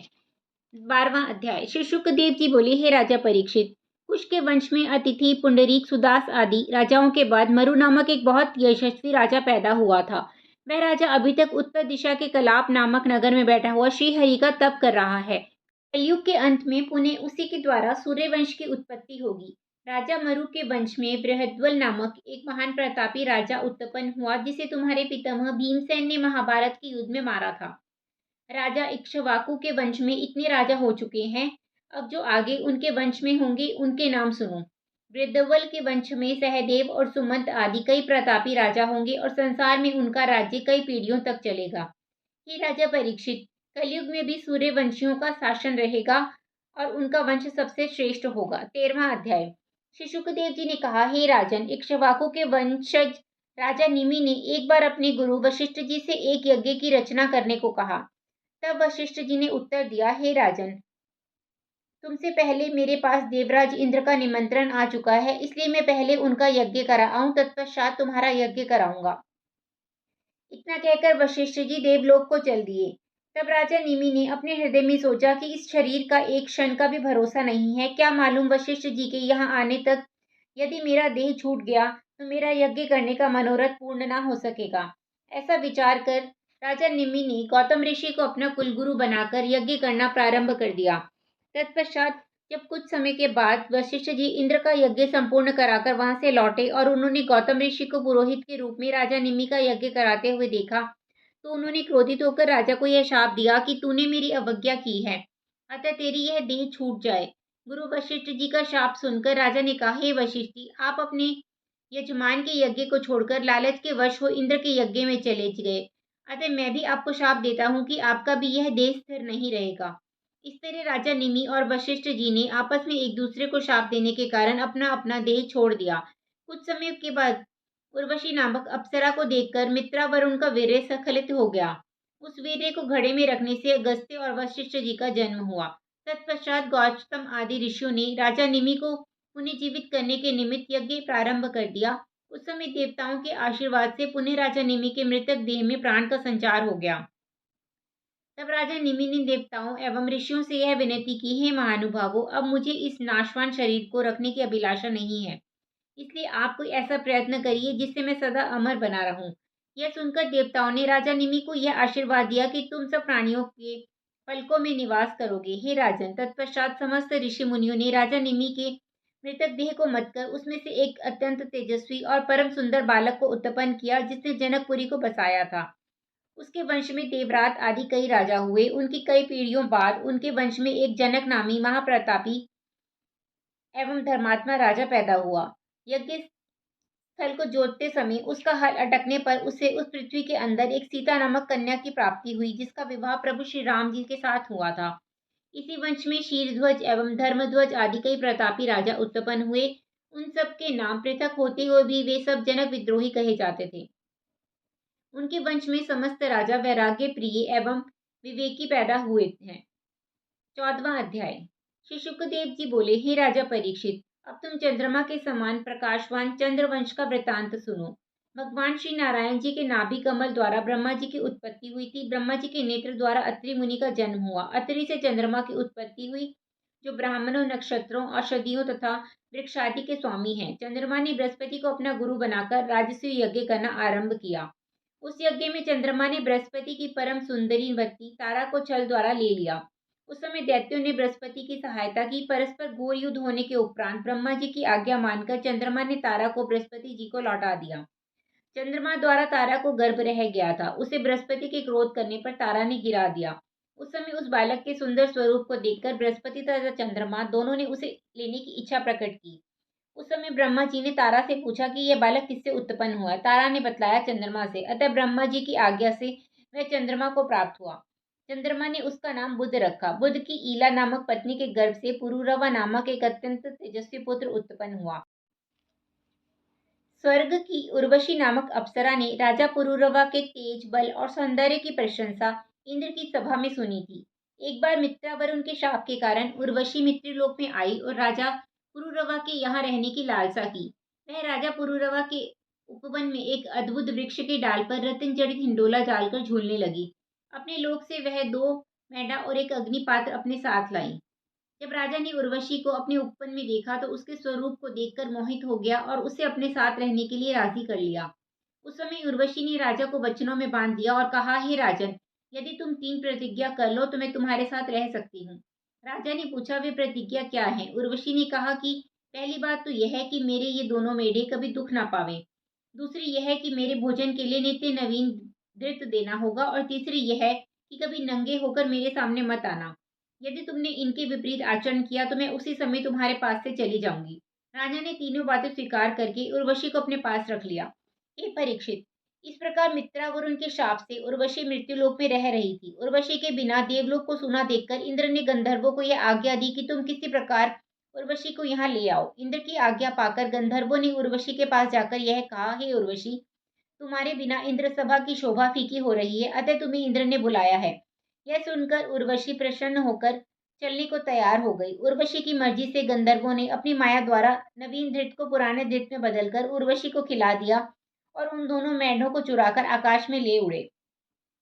तदंतर उर्वशी ने अपने पास सोए हुए राजा पुरूरवा को जगाकर कहा कि मेरे दोनों मेढे को कोई चुरा कर लिए जा रहा है। यह सुनते ही राजा घबराकर मेढों को लेने के लिए नंगा ही उठ दौड़ा।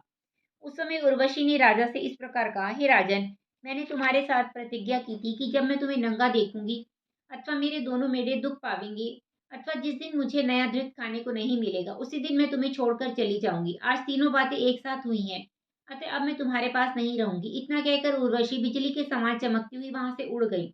उस समय राजा पुरूरवा उसके वियोग में अत्यंत व्याकुल होकर वन में जाकर उसे ढूंढने लगा। एक दिन वह उर्वशी को ढूंढता हुआ कुरुक्षेत्र में जा पहुंचा और एक सेमल के वृक्ष के नीचे खड़ा हो गया। उसी समय उर्वशी भी वहां अपनी सहेलियों के साथ सरस्वती कुंड में स्नान कर रही थी। हे परीक्षित, उस समय राजा पुरुरवा ने उर्वशी को संबोधित करते हुए इस प्रकार कहा, हे प्राणप्रिय, तेरे वियोग में मेरी ऐसी दशा हो गई है कि राजपाट आदि सब छूट गए हैं। तू मुझे छोड़कर चली क्यों आई? उर्वशी ने उत्तर दिया, हे राजन, इंद्रियों के वशीभूत होकर इस प्रकार हीन क्यों हो रहे हो? पुरुष को जितेंद्रिय बनना चाहिए। विषयासक्त पुरुष माया रूपी स्त्री के वश में होकर अपना सर्वस्व खो बैठता है। मैं किसी पर आसक्त न होकर केवल अपने सुख से रहती हूँ। जब तक कोई पुरुष मेरे मन को भाता है तभी तक मैं उससे स्नेह रखती हूँ। मैं किसी ज्ञानोपदेश को न मानकर अपनी मनमानी करती हूँ। उर्वशी द्वारा इस प्रकार समझाने पर भी जब राजा को कोई ज्ञान न हुआ और उर्वशी ने दया करके उससे इस प्रकार कहा, हे राजन, 1 वर्ष के पश्चात जब दूसरे वर्ष का पहला दिन लगेगा, उस दिन एक रात के लिए मैं तेरे पास आकर रहूंगी। इतना कहकर उर्वशी वहां से अदृश्य हो गई। तब राजा राजभवन में लौटकर उस दिन की प्रतीक्षा करने लगा। 1 वर्ष बाद उर्वशी अपने वचनानुसार जब उसके पास आई और प्रातःकाल होने पर इंद्रलोक को जाने लगी, उस समय राजा पुरुरवा रुदन करने लगा। उस समय उर्वशी ने कहा, हे राजन, मैं यहाँ नहीं रह सकती हूँ। यदि तुम मुझे अंतःकरण से चाहते हो तो तुम्हें एक मंत्र बतलाती हूँ। उस मंत्र का जप करते हुए तुम गंधर्वों की तपस्या करो। जब वे प्रसन्न होकर तुम्हें यज्ञ करने की आज्ञा दें, तब यज्ञ करने के कारण गंधर्व लोक में आकर तुम मुझे फिर से प्राप्त कर लोगे। उस समय मैं आनंद पूर्वक तुम्हारे साथ रहूंगी। इतना कहकर उर्वशी राजा पुरुरवा को वेद की 2 ऋचाएं बतलाकर इंद्रलोक को चली गई। राजा ने उस मंत्र का जप करके गंधर्वों को प्रसन्न किया। गंधर्वों ने राजा को एक पात्र दिया और यज्ञ करने के विधान बतलाकर वहां से अंतर्ध्यान हो गए। राजा ने उस पात्र को वन में ले जाकर गाड़ दिया। तब उस पात्र में से एक पीपल तथा दूसरा शमी का वृक्ष उत्पन्न हुआ। उस समय राजा ने उन दोनों लकड़ियों को रगड़कर अग्नि में यज्ञ करके गंधर्व लोक को प्राप्त कर लिया। वहां वह उर्वशी को पुनः प्राप्त करके उसके साथ सुखपूर्वक रहने लगा। 15वां अध्याय। श्री शुकदेव जी बोले, हे राजन, राजा पुरुरवा द्वारा उर्वशी से जो 6 पुत्र उत्पन्न हुए थे, उनमें सबसे बड़े का नाम आयु था। उसके वंश में जंदु नामक ऐसे प्रतापी महात्मा हुए जिन्होंने जानवी गंगा को अंजलि में भरकर पी लिया। फिर जब देवताओं ने बहुत प्रार्थना की तब उसे अपनी गोद से पुत्री रूप में प्रकट कर दी। उसी दिन गंगा जी का नाम जानवी पड़ गया। जंदु के वंश में गाधी नाम के अत्यंत प्रतापी राज ऋषि हुए। उनकी सत्यवती नामक कन्या परम सुंदरी और गुणवती थी। एक बार ऋचिक ऋषि ने गाधी के पास जाकर यह कहा कि तुम अपनी कन्या का विवाह हमारे साथ कर दो। इस समय गाधी ऋषि ने उन्हें उत्तर दिया कि जो व्यक्ति मुझे 1 सहस्त्र श्याम कर्ण घोड़े लाकर देगा, उसी के साथ मैं अपनी पुत्री का विवाह करूंगा। यह सुनकर ऋचिक ऋषि ने अपने बड़े परिश्रम से 1 सहस्त्र श्याम कर्ण घोड़े लाकर गाधी को दिए और सत्यवती के साथ अपना विवाह कर लिया। उस समय गाधी की पत्नी तथा सत्यवती ने ऋचिक ऋषि से यह कहा कि आप कोई ऐसा उपाय कीजिए जिससे हमें पुत्र की प्राप्ति हो। यह सुनकर ऋचिक ऋषि ने अपनी सास तथा पत्नी को संतान प्राप्त कराने के हेतु एक यज्ञ किया। उस यज्ञ में जो मंत्रों से खीर बनाई गई थी, उसमें से एक भाग उन्होंने अपनी पत्नी, दूसरा भाग सास को खाने को दे दिया। उनकी सास ने अपने भाग को, जिसे चरु कहा जाता है, अपनी पुत्री को खिला दिया और उसके भाग को स्वयं खा लिया। जब ऋषि स्नान आदि से निवृत्त होकर लौटे और इस भेद को जाना, तब उन्होंने अपनी पत्नी से कहा, हे सत्यवती, तुझसे बड़ी भूल हुई जो तूने अपनी माता का भाग खा लिया। अब तेरा पुत्र महाशक्तिशाली और क्रोधी क्षत्रिय होगा और तेरा भाई ब्रह्मज्ञानी एवं धर्मात्मा ब्राह्मण होगा। यह सुनकर सत्यवती ने प्रार्थना की, हे पतिदेव, आप कोई ऐसा प्रयत्न कीजिए जिससे मेरा पुत्र क्षत्रिय धर्मात्मा ना हो। तब ऋचिक ऋषि ने दूसरे मंत्र पढ़कर अपनी स्त्री से कहा कि अब तेरा पुत्र तो ज्ञानी एवं धर्मात्मा होगा, परंतु यह काल तेरे पौत्र के देह में शक्ति प्रकट करेगा। इस प्रकार सत्यवती के गर्भ से जमदाग्नि नामक परम तपस्वी ऋषि का जन्म हुआ। जमदाग्नि को रेणुका नामक स्त्री से 4 पुत्र हुए। उनमें सबसे छोटे परशुराम भगवान श्री नारायण जी के अवतार थे। वे बड़े क्रोधी, युद्धकर्ता एवं महान विजयी थे। उन्होंने 21 बार देवताओं और ब्राह्मणों के द्रोही क्षत्रियों को मारकर उनके वंश का नाश किया था। 16वां अध्याय। श्री शुकदेव जी कहने लगे, हे परीक्षित, एक दिन हरि इच्छा से ऐसा संयोग बन गया कि परशुराम की माता रेणुआ जल भरने के निमित्त गंगा किनारे गई हुई थी। वहां चित्ररथ नामक गंधर्व अपनी स्त्रियों के सहित जल विहार कर रहा था। रेणुका कौतूहलवश उसकी जल क्रीड़ा को देखती रही। तब बहुत समय व्यतीत होने पर उसे स्मरण आया कि मेरे पति अग्निहोत्र पर बैठे हुए जल की प्रतीक्षा कर रहे होंगे, अतः मुझे जल्दी पहुंचना चाहिए। जब वह शीघ्रता से जल लेकर आश्रम पर आई तब ऋषि ने अपने योग बल से जान लिया था कि रेणुका पराय पुरुष की क्रीड़ा पर मोहित हो गई है। इसलिए रेणुका के वहां जाने पर जमदाग्नि ने क्रोधित हुए अपने तीनों बड़े पुत्रों को यह आज्ञा दी कि तुम लोग अपनी माता का वध कर दो। परंतु उन लोगों ने जब इसे अधर्म समझकर उनकी आज्ञा का उल्लंघन कर दिया, तब उन्होंने अपने छोटे पुत्र परशुराम को आज्ञा दी कि तू अपनी माता और तीनों बड़े भाइयों को मार दे। इस बात को सुनकर परशुराम ने अपने हृदय में यह विचार किया कि यद्यपि माता और भाइयों का वध करना महान पाप है, तो भी पिता की आज्ञा पालन के आगे यह कुछ चीज नहीं है। ऐसा सोचकर परशुराम ने अपनी माता और तीनों भाइयों का वध कर दिया। उस समय जमदाग्नि ऋषि ने प्रसन्न होकर कहा, हे परशुराम, तूने मेरी आज्ञा का पालन करके अपनी माता और भाइयों को मार डाला, इससे मैं तुझसे बहुत प्रसन्न हूँ। अब जो तुझे अच्छा लगे वही वर मांग ले। यह सुनकर परशुराम ने हाथ जोड़कर विनती की, हे पिताजी, मैं आपसे यह वर मांगता हूँ कि मेरी माता और तीनों भाई पुनः जीवित हो जाएं और अपने मारे जाने की बात को भूल जाएं। पुत्र के ऐसे वचन सुनकर जमदाग्नि ऋषि बोले, हरि इच्छा से ऐसा ही हो। ऋषि के मुख से ऐसे वचन निकलते ही परशुराम की माता और तीनों भाई पुनः जीवित हो उठे। इतनी कथा कहकर शुकदेव जी बोले, हे राजन, पितृ भक्त के तप से ऐसी सामर्थ्य है कि हरि भक्त लोग जो मरे हुए को भी पुनः जीवित कर सकते हैं। तत्पश्चात परशुराम जी ने यह सोचकर कि मैंने अपनी माता एवं भाइयों की हत्या की है, इसलिए मुझे उस पाप को नष्ट करने के निमित्त प्रायश्चित स्वरूप कुछ तीर्थ यात्रा करनी चाहिए। अतः परशुराम पुनः तीर्थाटन के लिए चल दिए। उस समय राजा सहस्त्रबाहु के 100 पुत्रों ने, जो पहले उनके हाथ से बचकर भाग गए थे, आपस में निश्चय किया कि इस समय परशुराम जी आश्रम पर नहीं है, इसलिए हमें उचित है कि हम उनके पिता को मारकर अपने पिता का बदला ले लें। इस प्रकार निश्चय करके उन सहस्त्रबाहु के 100 पुत्रों ने एक दिन हवन करते समय जमदाग्नि ऋषि को मार दिया और उनका मस्तक काटकर अपने साथ ले गए। उस समय रेणुका ने बहुत रुदन करते हुए 21 बार अपनी छाती को पीटकर परशुराम को पुकारा। तब पिता के मरना के समाचार को ज्ञात करके परशुराम अपने आश्रम पर वापस आ गए। तब उन्होंने अपनी माता से पिता की मृत्यु का कारण सुना, तो उन्होंने उसी समय अत्यंत क्रोधावेश में भरकर यह प्रतिज्ञा की कि मैं पृथ्वी को विप्रद्रोही क्षत्रियों से हीन कर दूंगा। यह प्रतिज्ञा करके परशुराम जी महिष्मतीपुरी में जा पहुंचे। वहां उन्होंने सहस्त्रबाहु के सब पुत्रों को मार डाला। तत्पश्चात वहां से अपने पिता का मस्तक लाकर उनके धड़ सहित उनकी अंत्येष्टि क्रिया की। तदुपरांत परशुराम जी ने 21 बार पृथ्वी पर क्षत्रियों को मार मारकर कुरुक्षेत्र में स्नान करके उन राजाओं की सारी पृथ्वी कश्यप वंशी ब्राह्मणों को दान करके दे दी। 17वां अध्याय। श्री शुकदेव जी कहने लगे, हे राजा परीक्षित, पुरुरवा राजा के वंश में एक नहुष नामक ऐसा प्रतापी राजा हुआ कि वह इंद्रासन का राजा बना। उसका वृत्तांत यह है कि एक समय देवराज इंद्र गौतम ऋषि की परम सुंदरी स्त्री अहिल्या को देखकर, जो पंच कन्याओं में से थी, उस पर मुग्ध हो गया। लेकिन गौतम ऋषि के डर से वह उसके घर नहीं जा पाता था। एक दिन वह रात्रि को मुर्गे का वेश धारण कर ऋषि के आश्रम के निकट 4 घड़ी रात्रि शेष होते हुए भी बांग देने लगा। उसकी आवाज सुनकर ऋषि स्नान करने के निमित्त अपने आश्रम से बाहर निकल आए। उस समय अच्छा मौका जानकर इंद्र ने गौतम ऋषि का वेश रखकर अहिल्या के पास जाकर उससे भोग किया। परंतु जब अहिल्या को यह ज्ञात हुआ कि ये मेरा पति नहीं है, किसी दूसरे व्यक्ति ने छल से उसका रूप धरकर मेरा धर्म नष्ट किया है, तब उसने इंद्र से कहा, अरे पापी चांडाल, तू कौन है? शीघ्र ही यहाँ से भाग जा। यह वचन सुनकर इंद्र जाने के लिए आश्रम से बाहर निकला, तो द्वार पर ही गौतम ऋषि मिल गए, जो अधिक रात्रि शेष समझकर मार्ग से ही वापस चले आए थे। उस समय ऋषि ने इंद्र को धिक्कारते हुए कहा, हे इंद्र, इतनी अप्सराएं एवं इंद्राणी जैसी सुंदर स्त्री होते हुए भी तूने जो कुकर्म किया है, उसके कारण हम तुझे शाप देते हैं कि तूने एक भग के लिए मुर्गे का रूप धारण किया था, अतः तेरे शरीर में 1000 भग हो जावे। यह वचन ऋषि के मुख से निकलते ही इंद्र के शरीर में 1000 भग बन गए। उस समय इंद्र शर्म के कारण एक कमल की डंडी में जाकर छिप गया। तत्पश्चात जब देवता एवं ऋषियों ने इंद्रासन को सूना देखा, तो राजा नहुष को इंद्रासन का राजा बना दिया। जब राजा नहुष ने इंद्राणी को देखा, तो वह उस पर मुग्ध हो गया और उसने उसे अपने पास आने को कहा। तब इंद्राणी ने बृहस्पति की आज्ञा अनुसार नहुष को यह कहला भेजा कि यदि तुम पालकी में बैठे उसे सप्त ऋषियों के कंधे पर उठवाकर मेरे पास आओ, तो मुझे प्राप्त कर सकते हो। तब नहुष ने उसी समय सप्त ऋषियों को आज्ञा दी कि वे मेरे यहाँ आकर मेरी पालकी उठावे। ऋषियों को पालकी में लगा, वह प्रसन्नता पूर्वक इंद्राणी के महल की ओर चला। ऋषियों से पालकी न उठने के कारण वे धीरे धीरे चलने लगे। उस समय उसने लात मारकर ऋषियों से कहा, सर्प सर्प अर्थात जल्दी जल्दी चलो।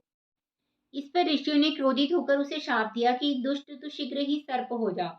इस शाप को सुनते ही नहुष सर्प हो गया। नहुष के सर्प हो जाने पर इंद्र कमल नाल से बाहर निकला और ऐसा यज्ञ किया जिससे उसकी 1000 भगें 1000 नेत्रों के समान गुणकारी हो गई। तत्पश्चात इंद्र पुनः सिंहासन पर होकर देवलोक का राज्य करने लग गया। 18वां अध्याय। श्री शुकदेव जी बोले, हे परीक्षित, राजा नहुष के ययाति आदि पुत्र अत्यंत प्रतापी हुए। जब ऋषियों के शाप के कारण राजा नहुष अजगर बनकर गुरुवन में रहने लगा, तब ययाति सिंहासन रूढ़ हुआ और उसने अन्य देशों के समभाग करके अपने भाइयों को बांट दिए। ययाति ने शुक्राचार्य की पुत्री देवयानी के साथ विवाह किया था। तदंतर उसने वृषपर्वा नामक दैत्य की पुत्री शर्मिष्ठा के साथ भी विवाह किया।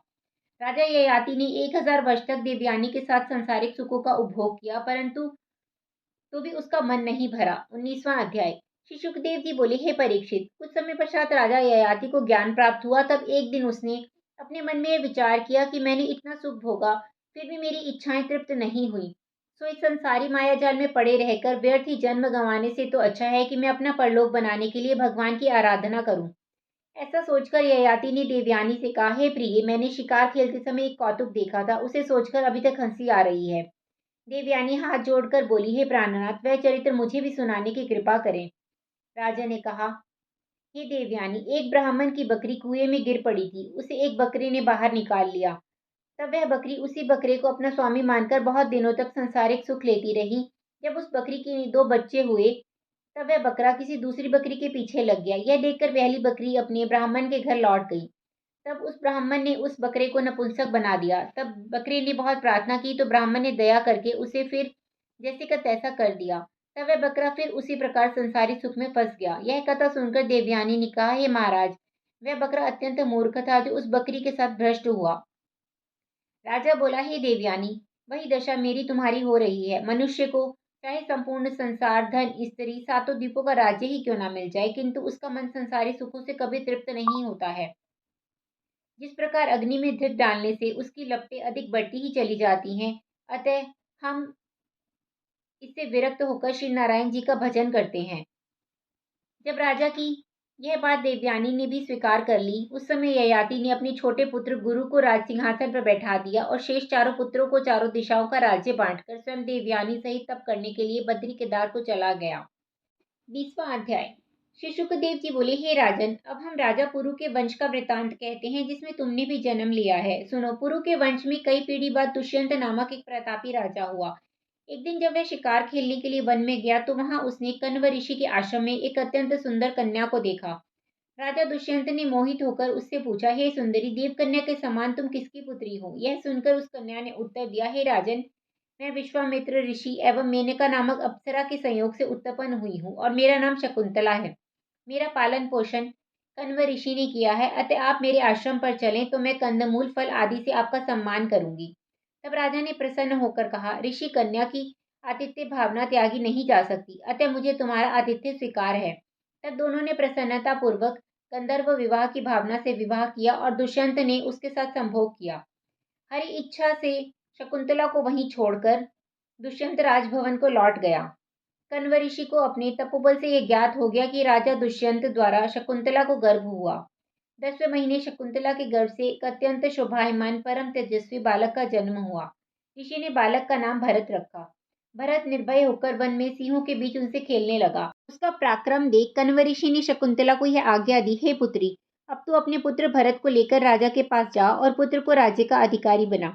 ऋषि की आज्ञा से शकुंतला उस पुत्र को लेकर राजा के नगर में गई। वहां उसके साथी ऋषि कुमारों ने राजा दुष्यंत से कहा, हे पृथ्वीपति, यह आपकी पत्नी शकुंतला है। आपके पुत्र राजकुमार के सहित आपकी सेवा में उपस्थित हुई है। शकुंतला के ऐसे वचन सुनकर राजा ने उससे कहा, मैं यह नहीं जानता हूँ कि तू कौन है और यह किसका बालक लेकर आई है। राजा ने अज्ञान भरे ऐसे मिथ्या वचन कहे। उस समय आकाशवाणी हुई कि हे राजन, शकुंतला का कथन सत्य है। ये बालक तुम्हारे ही अंश से उत्पन्न हुआ है, इसलिए तुम इन दोनों को अपने घर में रखो, क्योंकि धर्मात्मा पुत्र अपने पिता को नरक में जाने से बचा लेता है।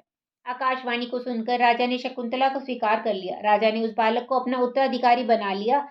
राजा दुष्यंत के मरने पर वही भरत राज सिंहासन का अधिकारी बना। उसने 55 अश्वमेघ यज्ञ गंगा तट पर और 78 यमुना के तट पर किए और ब्राह्मणों को रत्न, धन आदि बहुत से दान दिए। उसके यज्ञों में इंद्र ने उसका शामकर्ण घोड़ा कई बार चुराया, परंतु वह हर बार अपने बल एवं प्रताप से उसे छीन कर ले आया। पृथ्वी पर जितने भी मलेच्छ दुखदायी राजा थे, राजा ने उन सबको नष्ट कर दिया। उसके राज्य में पर्वतों एवं समुद्रों में सोने एवं रत्नों की खानें प्रकट हो गई। इस प्रकार 27,000 वर्षों तक भरत ने इंद्र के समान चक्रवर्ती राज्य किया। राजा भरत ने विदर्भ देश के राजा की 3 पुत्रियों के साथ विवाह किए थे। जब उसके कई पुत्र कुरूप उत्पन्न हुए, तब रानियों ने उन्हें इस भय से कि कहीं राजा यह न कहें कि ये हमारे नहीं है, गंगा में फिंकवा देते। अतः राजा की संतान के संबंध में सदैव चिंता बनी रहती थी। कुछ समय पश्चात राजा ने कण्व ऋषि की सहायता से संतान प्राप्ति के लिए यज्ञ किया। तब देवताओं ने प्रसन्न होकर ममता से उत्पन्न कर मर्द्वाज नामक बालक राजा भरत को दे दिया। राजा ने उस बालक का नाम वितत रखा। भरत की मृत्यु के पश्चात वही राज्य का स्वामी हुआ। 21वां अध्याय। श्री शुकदेव जी ने कहा, हे राजन, वितत के वंश में कई पीढ़ी पश्चात रंतिदेव ऐसा महात्मा हुआ कि उसने राज सिंहासन पर ना बैठकर अपनी पुत्री तथा पुत्र सहित वन में जाकर तप करना अंगीकार किया। वन में जो भी कंद मूल मिल जाता, वह उसी से अपनी पत्नी तथा पुत्र का पेट भरकर भगवान का जप करता रहता था। एक बार संयोगवश 48 दिनों तक उन्हें कुछ खाने को नहीं मिला। 49वें दिन राजा को वन में कुछ थोड़ा सा अन्न मिल गया। जब वे उसका भोजन बनाकर 3 भाग करके खाने के लिए बैठे, तब धर्म देवता परीक्षा लेने के निमित्त विद्र ब्राह्मण का रूप धरकर वहां आ पहुंचे। उन्होंने कहा, हे राजन, मैं बहुत भूखा हूँ, मुझे कुछ भोजन दो। यह सुनकर राजा ने श्रद्धापूर्वक उन्हें अपना भाग खिला दिया। जब विद्र ब्राह्मण रूपी धर्म ने उसे खाकर यह कहा कि अभी मेरी क्षुधा दूर नहीं हुई है, तब रानी तथा राजकुमार ने भी उन्हें अपना अपना भाग खिला दिया।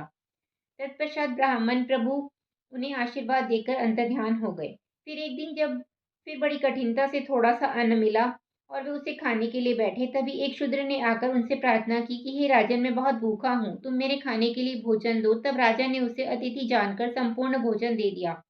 वे तीनों प्राणी फिर ज्यों के त्यों भूखे सो गए।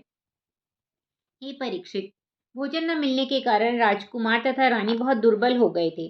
अतः राजा ने उनसे यह कहा कि जिस पात्र में अतिथि ने भोजन किया है, उसमें अन्न का कुछ अंश लगा होगा, अतः तुम उसे धोकर पी लो। यह सुनकर जब रानी तथा राजकुमार ने उस पात्र को धोकर पीना चाहा, उस समय एक डोम अपने कुत्ते को साथ लेकर वहीं आ पहुंचा तथा विलाप करता हुआ राजा से इस प्रकार कहने लगा, हे राजन, मेरे प्राण भूख से निकले जा रहे हैं, अतः आप इसे मुझे पीने के लिए दे दीजिए। यह सुनकर राजा उस चांडाल में भी ईश्वर का निवास मानकर वह जल उसे पीने को दे दिया। तथा इस प्रकार श्री धर्मराज ने जब उन तीनों के धर्म की परीक्षा ली, उस समय वे शंख चक्र गदा और पद्म धारण किए हुए प्रकट हो गए तथा राजा रानी और राजकुमार की प्रशंसा करते हुए कहने लगे कि तुम लोगों का धर्म में विश्वास प्रशंसनीय है। श्री हरि के दर्शन पाकर जब उन तीनों ने भक्ति से चरणों में गिरकर प्रार्थना की, तब भगवान वैकुंठनाथ ने रंतिदेव को अपने हृदय से लगा लिया और कहा, हे राजन, तुम जो चाहो वह वरदान मांग लो। यह सुनकर रंतिदेव ने कहा, हे प्रभु, मैं यही वरदान मांगता हूँ कि मेरी संपूर्ण प्रजा सुखी बनी रहे, कोई दरिद्र ना रहे तथा मेरा ध्यान आपके चरणों में सदैव लगा रहे। यह सुनकर भगवान ने उन्हें इच्छित वरदान देकर तीनों को उसी शरीर से विमान में बैठाकर वैकुंठ लोक में पहुंचा दिया। 22वां अध्याय। श्री शुकदेव जी बोले, हे राजा परीक्षित, मुद्गल का पुत्र देवोदास महाप्रतापी राजा हुआ। उसके वंश में एक द्रुपद नामक महान यशस्वी राजा उत्पन्न हुआ। उस राजा की पुत्री द्रौपदी को तुम्हारे पितामह अर्जुन मत्स्य वेधन करके लाए थे। फिर वह पांडवों की पत्नी बनी थी। राजा द्रुपद के धृष्टद्युम्न आदि कई पुत्र हुए। उस धृष्टद्युम्न ने ही महाभारत के युद्ध में द्रोणाचार्य का शीश काटा था। तत्पश्चात अजीमीर के वंश में एक बृहद्रथ नामक महाशक्तिशाली राजा हुआ। उसके 2 रानियां थीं। उनमें से एक रानी से कुशाग्र नामक पुत्र उत्पन्न हुआ, परंतु दूसरी रानी के कोई पुत्र न होने पर एक दिन किसी ऋषि ने राजा बृहद्रथ को एक गूलर का फल दिया और कहा, हे राजन, इस फल के खाने से तुम्हारी दूसरी रानी के भी पुत्र हो जाएगा। तब राजा ने उस फल को अपनी दूसरी रानी को दे दिया। रानी ने इस फल में कीड़े तो नहीं है, यह देखने के लिए उसके 2 टुकड़े कर डाले। 2 टुकड़े करके खाने के कारण जो पुत्र उत्पन्न हुआ, वह 2 टुकड़ों में जन्मा। 10वें महीने में उसके 2 ऐसे आधे आधे टुकड़े पैदा हुए, जिस प्रकार एक बालक को बीच में से चीरकर 2 कर दिए गए हों। यह देखकर राजा ने इन दोनों फारों को किसी बेहड़ में बेचकर डलवा दिया। हे परीक्षित, हरि इच्छा से इस बेहड़ में जहां वह दोनों फारें डाली गई थी, वहां एक जरा नामक राक्षसी ने उन्हें देखा, तो उसने अपनी विद्या द्वारा दोनों फाड़ों को जोड़कर उसे जीवित कर दिया। यह देखकर राजा ने बहुत प्रसन्न होते हुए उसका नाम जरासंध रखकर उसका लालन पालन किया। जब वह तरुण हुआ तो बड़ा शक्तिशाली एवं प्रतापी बना। उसे तुम्हारे दादा भीमसेन ने पुनः उसी प्रकार बीच में से चीरकर मार दिया। उसका पुत्र सहदेव हुआ और उसका पुत्र देवापी बड़ा धर्मात्मा राजा हुआ, इसलिए वह राज्य छोड़कर वन में तप करने चला गया। कलयुग के अंत में उसी के द्वारा पुनः चंद्रवंश की उत्पत्ति होगी। हे राजन, अब तुम राजा शांतनु वंश का वर्णन सुनो। राजा मुद्गल की पत्नी द्वारा दिवोदास उत्पन्न हुआ। उसके ही वंश में राजा कुरु के नाम से कुरुक्षेत्र नामक तीर्थ की स्थापना हुई। राजा कुरु ने अपने राज्य कुरु देश को छोड़कर पंचनंद प्रदेश में तप करने का निश्चय किया। उस समय यह प्रदेश घोर वनों और रेगिस्तान से युक्त था। कुरु का इस देश को बसाने का विचार देखकर ब्रह्मा जी ने कहा, हे कुरुराज, तुम अपना डंडा पूरी शक्ति से फेंको। जहां तक वह जाएगा वहां तक का तुम्हारा राज्य अत्यंत पवित्र तीर्थ बन जाएगा और वहां यज्ञ एवं तप करने तथा यहाँ तक कि इस क्षेत्र में युद्ध करके शरीर त्यागने वाला प्राणी स्वर्गलोक को प्राप्त कर लेगा। तत्पश्चात राजा कुरु ने वहां सूर्य देव की आराधना करने के निमित्त अनेक यज्ञ किए और उनके नाम से ही यह प्रदेश कुरुक्षेत्र नाम से प्रसिद्ध हुआ। कुरु के वंश में दिलीप नामक बड़ा प्रतापी राजा हुआ, जिसने इंद्रप्रस्थ दिल्ली को बसाया था। राजा शांतनु की गंगा नामक स्त्री से भीष्म पितामह नामक महान यशस्वी और सामर्थ्यवान पुत्र उत्पन्न हुआ, जो शास्त्र ज्ञान तथा धनुर्विद्या में अपने आगे किसी को कुछ नहीं समझता था। राजा शांतनु की दूसरी पत्नी सत्यवती के द्वारा चित्रांगद और विचित्रवीर्य नामक दो पुत्रों की उत्पत्ति हुई। हे परीक्षित, यह सत्यवती वही थी जिसको हमारे पितामह पराशर मुनि ने कौमारावस्था में नाव में भोग करके हमारे पिता वेद व्यास जी को जन्म दिया था। एक समय सत्यवती का पुत्र चित्रांगद शिकार खेलने के लिए वन में गया था। जिस समय चित्रांगद शिकार खेलने के लिए वन में गया, उस समय उसको गंधर्व ने उसे अपने वन में प्रवेश करते देखकर मार दिया। भीष्म पितामह ने अपने पराक्रम द्वारा काशीराज की तीनों पुत्रियों को स्वयंवर से छीनकर अंबा, अंबिका, अंबालिका का विवाह विचित्र वीर्य के साथ कर दिया।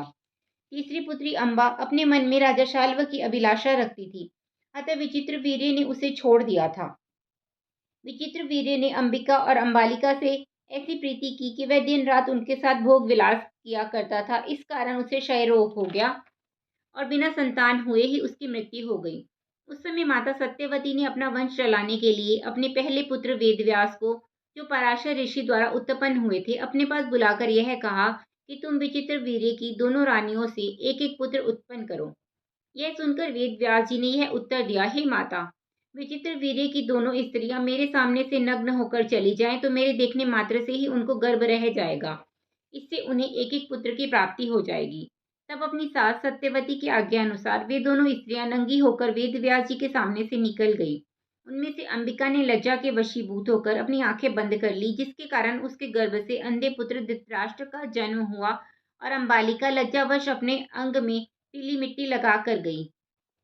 इसलिए उसके गर्भ से पांडु नामक पुत्र उत्पन्न हुआ, जो पांडु पीलिया रोग से युक्त था। उसी विचित्र वीर्य की विदुरा नामक एक दासी भी नंगी होकर वेद व्यास जी के सामने निसंकोच भाव से हंसती हुई चली गई थी। तो उसके गर्भ से परमहंस एवं ज्ञानी विदुर ने जन्म लिया। हे परीक्षित, धृतराष्ट्र की गंधारी नामक पत्नी से दुर्योधन आदि 100 पुत्रों का जन्म हुआ। तुम्हारे पितामह राजा पांडु को एक हिरणी रूपी ऋषि पत्नी ने भोग करते समय ऋषि के वध कर देने के कारण ऐसा शाप दिया था कि स्त्री प्रसंग करते ही तुम्हारी मृत्यु हो जाएगी। इस शाप के कारण उनके कोई संतान नहीं हुई। यह दशा देखकर कुंती ने अपने पति की आज्ञा लेकर मंत्र के प्रभाव से धर्मराज इंद्र और पवन आदि देवताओं द्वारा युधिष्ठिर, अर्जुन तथा भीमसेन नामक पुत्रों को जन्म दिया। तत्पश्चात कुंती ने मंत्र द्वारा अश्विनी कुमार देवताओं को बुलाकर अपनी सौत माद्री के द्वारा नकुल तथा सहदेव नामक पुत्र का जन्म कराया। वे पांचों भाई पांडव कहलाए। उन्होंने द्रौपदी से विवाह किया। इस प्रकार पांचों भाइयों ने द्रौपदी द्वारा 5 पुत्रों को जन्म दिया, जिन्हें अश्वत्थामा ने मार डाला था। राजा युधिष्ठिर की पार्वती नामक दूसरी स्त्री से देवक और भीमसेन की दूसरी स्त्री हिडिम्बा नामक राक्षसी से घटोत्कच, सहदेव की दूसरी पत्नी विजया से सुहोत्र, नकुल की करेणुमति नामक दूसरी स्त्री से नरमित्र और अर्जुन की सुभद्रा नामक दूसरी स्त्री से श्री कृष्णचंद्र जी की जो बहन थी, तुम्हारे पिता पराक्रम में अभिमन्यु का जन्म हुआ। अर्जुन की उलसी नामक तीसरी पत्नी से जो नाग कन्या थी, बब्रुवाहन तथा दूरबीन नामक 2 महाबली पुत्र उत्पन्न हुए। बब्रुवाहन को उसके नाना मणिपुर नरेश ने गोद ले लिया था। बब्रुवाहन ने अर्जुन के साथ घोर युद्ध किया था। उसकी कथा महाभारत में वर्णित है। हे परीक्षित, जिस समय अश्वत्थामा ने तुम्हें मारने के लिए ब्रह्मास्त्र चलाया था, उस समय भगवान श्री कृष्णचंद्र जी ने माता के पेट में तुम्हारी रक्षा की थी। अब तुम्हारे जन्मेजय आदि जो 4 पुत्र हैं, उनमें जन्मेजय अत्यंत प्रतापी होगा। वह तुम्हारा बदला लेने के लिए ऐसा यज्ञ करेगा जिसमें बहुत से नागराज भस्म होकर मर जाएंगे। तुम्हारी मृत्यु के पश्चात हस्तिनापुर का राज्य 25 पीढ़ी तक तुम्हारे वंश में रहेगा। तत्पश्चात हस्तिनापुर बूढ़ी गंगा नदी में डूब जाएगा। उस समय तुम्हारे वंश में नेमिचक्र नामक राजा उत्पन्न होकर कौशाम्बी में जाकर बसेगा। उसके बाद तुम्हारे वंश में राजा शेमक तक राज्य रहेगा। हे राजन, हमारे पिता वेदव्यास जी ने चारों वेद तथा सब पुराण अपने शिष्यों को पढ़ाए थे, परंतु उनमें श्रीमद् भागवत को केवल मुझे ही पढ़ाया। वही कथा तुम मुझसे सुन रहे हो। 23वां अध्याय। श्री शुकदेव जी ने कहा, हे राजन, अब हम तुमसे यदुवंशियों की कथा कहते हैं जिसमें श्री कृष्णचंद्र जी का अवतार हुआ था। ययाति के बड़े पुत्र का नाम यदु था। उसके वंश में कई पीढ़ी पश्चात सहस्त्रार्जुन नामक ऐसा प्रतापी राजा हुआ जिसने 25,000 वर्षों तक एक छत्र राज्य किया। उसके 1,000 पुत्रों में से 995 पुत्रों को परशुराम ने मार डाला था। शेष जो 5 पुत्र बचे थे, उनमें से जयध्वज नाम के पुत्र द्वारा तालजग नामक क्षत्रियों की उत्पत्ति हुई। उसके वंश में मधु नामक एक अत्यंत प्रतापी राजा हुआ। मधु के पुत्र का नाम वृष्णि था। इस वंश में शिशुबिंदु बड़ा प्रतापी राजा हुआ। उसके पास 14 रत्न थे। उसने 10 लाख स्त्रियों से विवाह किया। उसके सैकड़ों पुत्र उत्पन्न हुए। उनमें सबसे बड़े पुत्र का नाम पुरुजित तथा सबसे छोटे का नाम जामक था। जामक की शैव्या नामक स्त्री बांझ थी। बहुत उपाय करने पर भी जब उसके संतान नहीं हुई, तब एक समय राजा जामक विदर्भ देश के राजा से लड़ने गया। वहां से वह किसी भोज वंश की एक परम सुंदरी कन्या को छीन लाया। जब रानी ने यह देखा कि उसका पति अपने रथ पर एक सुंदरी स्त्री को लेकर आया है, तो उसने क्रोध करके राजा से पूछा कि तुम इस कन्या को किस लिए लाए हो। उस समय राजा ने भयभीत होकर अपनी स्त्री को यह उत्तर दिया कि मैं तुम्हारे लिए पुत्र वधू लाया हूँ। यह सुनकर जब रानी ने हंसकर कहा कि जब मेरे पुत्र ही नहीं है, तब इसका विवाह किसके साथ करोगे। हे परीक्षित, उसी समय यह आकाशवाणी हुई कि हे राजन, तू धैर्य धारण कर, तुझे पुत्र की प्राप्ति होगी। आकाशवाणी सुनकर राजा तथा रानी ने अत्यंत प्रसन्न होकर विश्व देवों का पूजन किया। तब उनके आशीर्वाद से उस बांझ रानी के गर्भ में से एक अत्यंत तेजस्वी पुत्र ने जन्म लिया। राजा ने उस बालक का नाम विदर्भ रखा और बड़ा होने पर उस कन्या का विवाह उसी के साथ कर दिया। तत्पश्चात उसे राजगद्दी देकर स्वयं अपनी स्त्री सहित तपस्या करने के लिए वन में चला गया। 24वां अध्याय। श्री शुकदेव जी बोले, हे परीक्षित, विदर्भ के कुश, कृत तथा रोमपाद नामक 3 पुत्र हुए। रोमपाद के वंश में चंदेल वंशी राजा जयद्रथ अत्यंत प्रतापी हुआ। उसके घर में शिशुपाल ने जन्म लिया। उसी वंश में देवावृत तथा उसका पुत्र विभु ऐसे धर्मात्मा एवं ज्ञानी हुए जिनके सत्संग से 14,065 मनुष्य ने मोक्ष प्राप्ति की। विभु के वंश में सत्राजित और प्रसेन ने जन्म लिया। विदर्भ के पुत्रों में युयुधान तथा सात्यकी अत्यंत बलवान हुए। युयुधान का पुत्र सुफलक हुआ। सुफलक की गोदनी नामक स्त्री के गर्भ से अक्रूर आदि 12 बालकों का जन्म हुआ। ये सब वृष्णिवंशी कहलाए। यदु के वंश में अंधक नामक राजा अत्यंत प्रतापी हुआ। अंधक का पुत्र दुदुम्बी हुआ। दुदुम्बी के आहुक नामक पुत्र तथा आहुकी नामक कन्या हुई। आहुक के वेदक तथा उग्रसेन नामक 2 पुत्र हुए। देवक के देववान आदि 4 पुत्र और देवकी आदि 7 कन्याओं का जन्म हुआ। उग्रसेन के कंस आदि 9 पुत्र और 5 पुत्रियां हुई। वे सब पुत्रियां वसुदेव के छोटे भाइयों को बिहाई गई थी। देवक ने अपनी देवकी आदि कन्याओं का विवाह वसुदेव के साथ कर दिया। कौशल देश का राजा कुंती भोज शूरसेन से बड़ा स्नेह रखता था। उसकी कोई संतान नहीं थी, अतः शूरसेन ने अपनी कन्या उसको ब्याह दी थी। कुंती भोज से पृथा का विवाह राजा पांडु के साथ कर दिया। पृथा यानी कुंती जो श्री कृष्ण की बुआ थी, जिससे युधिष्ठिर आदि पांडवों का जन्म हुआ।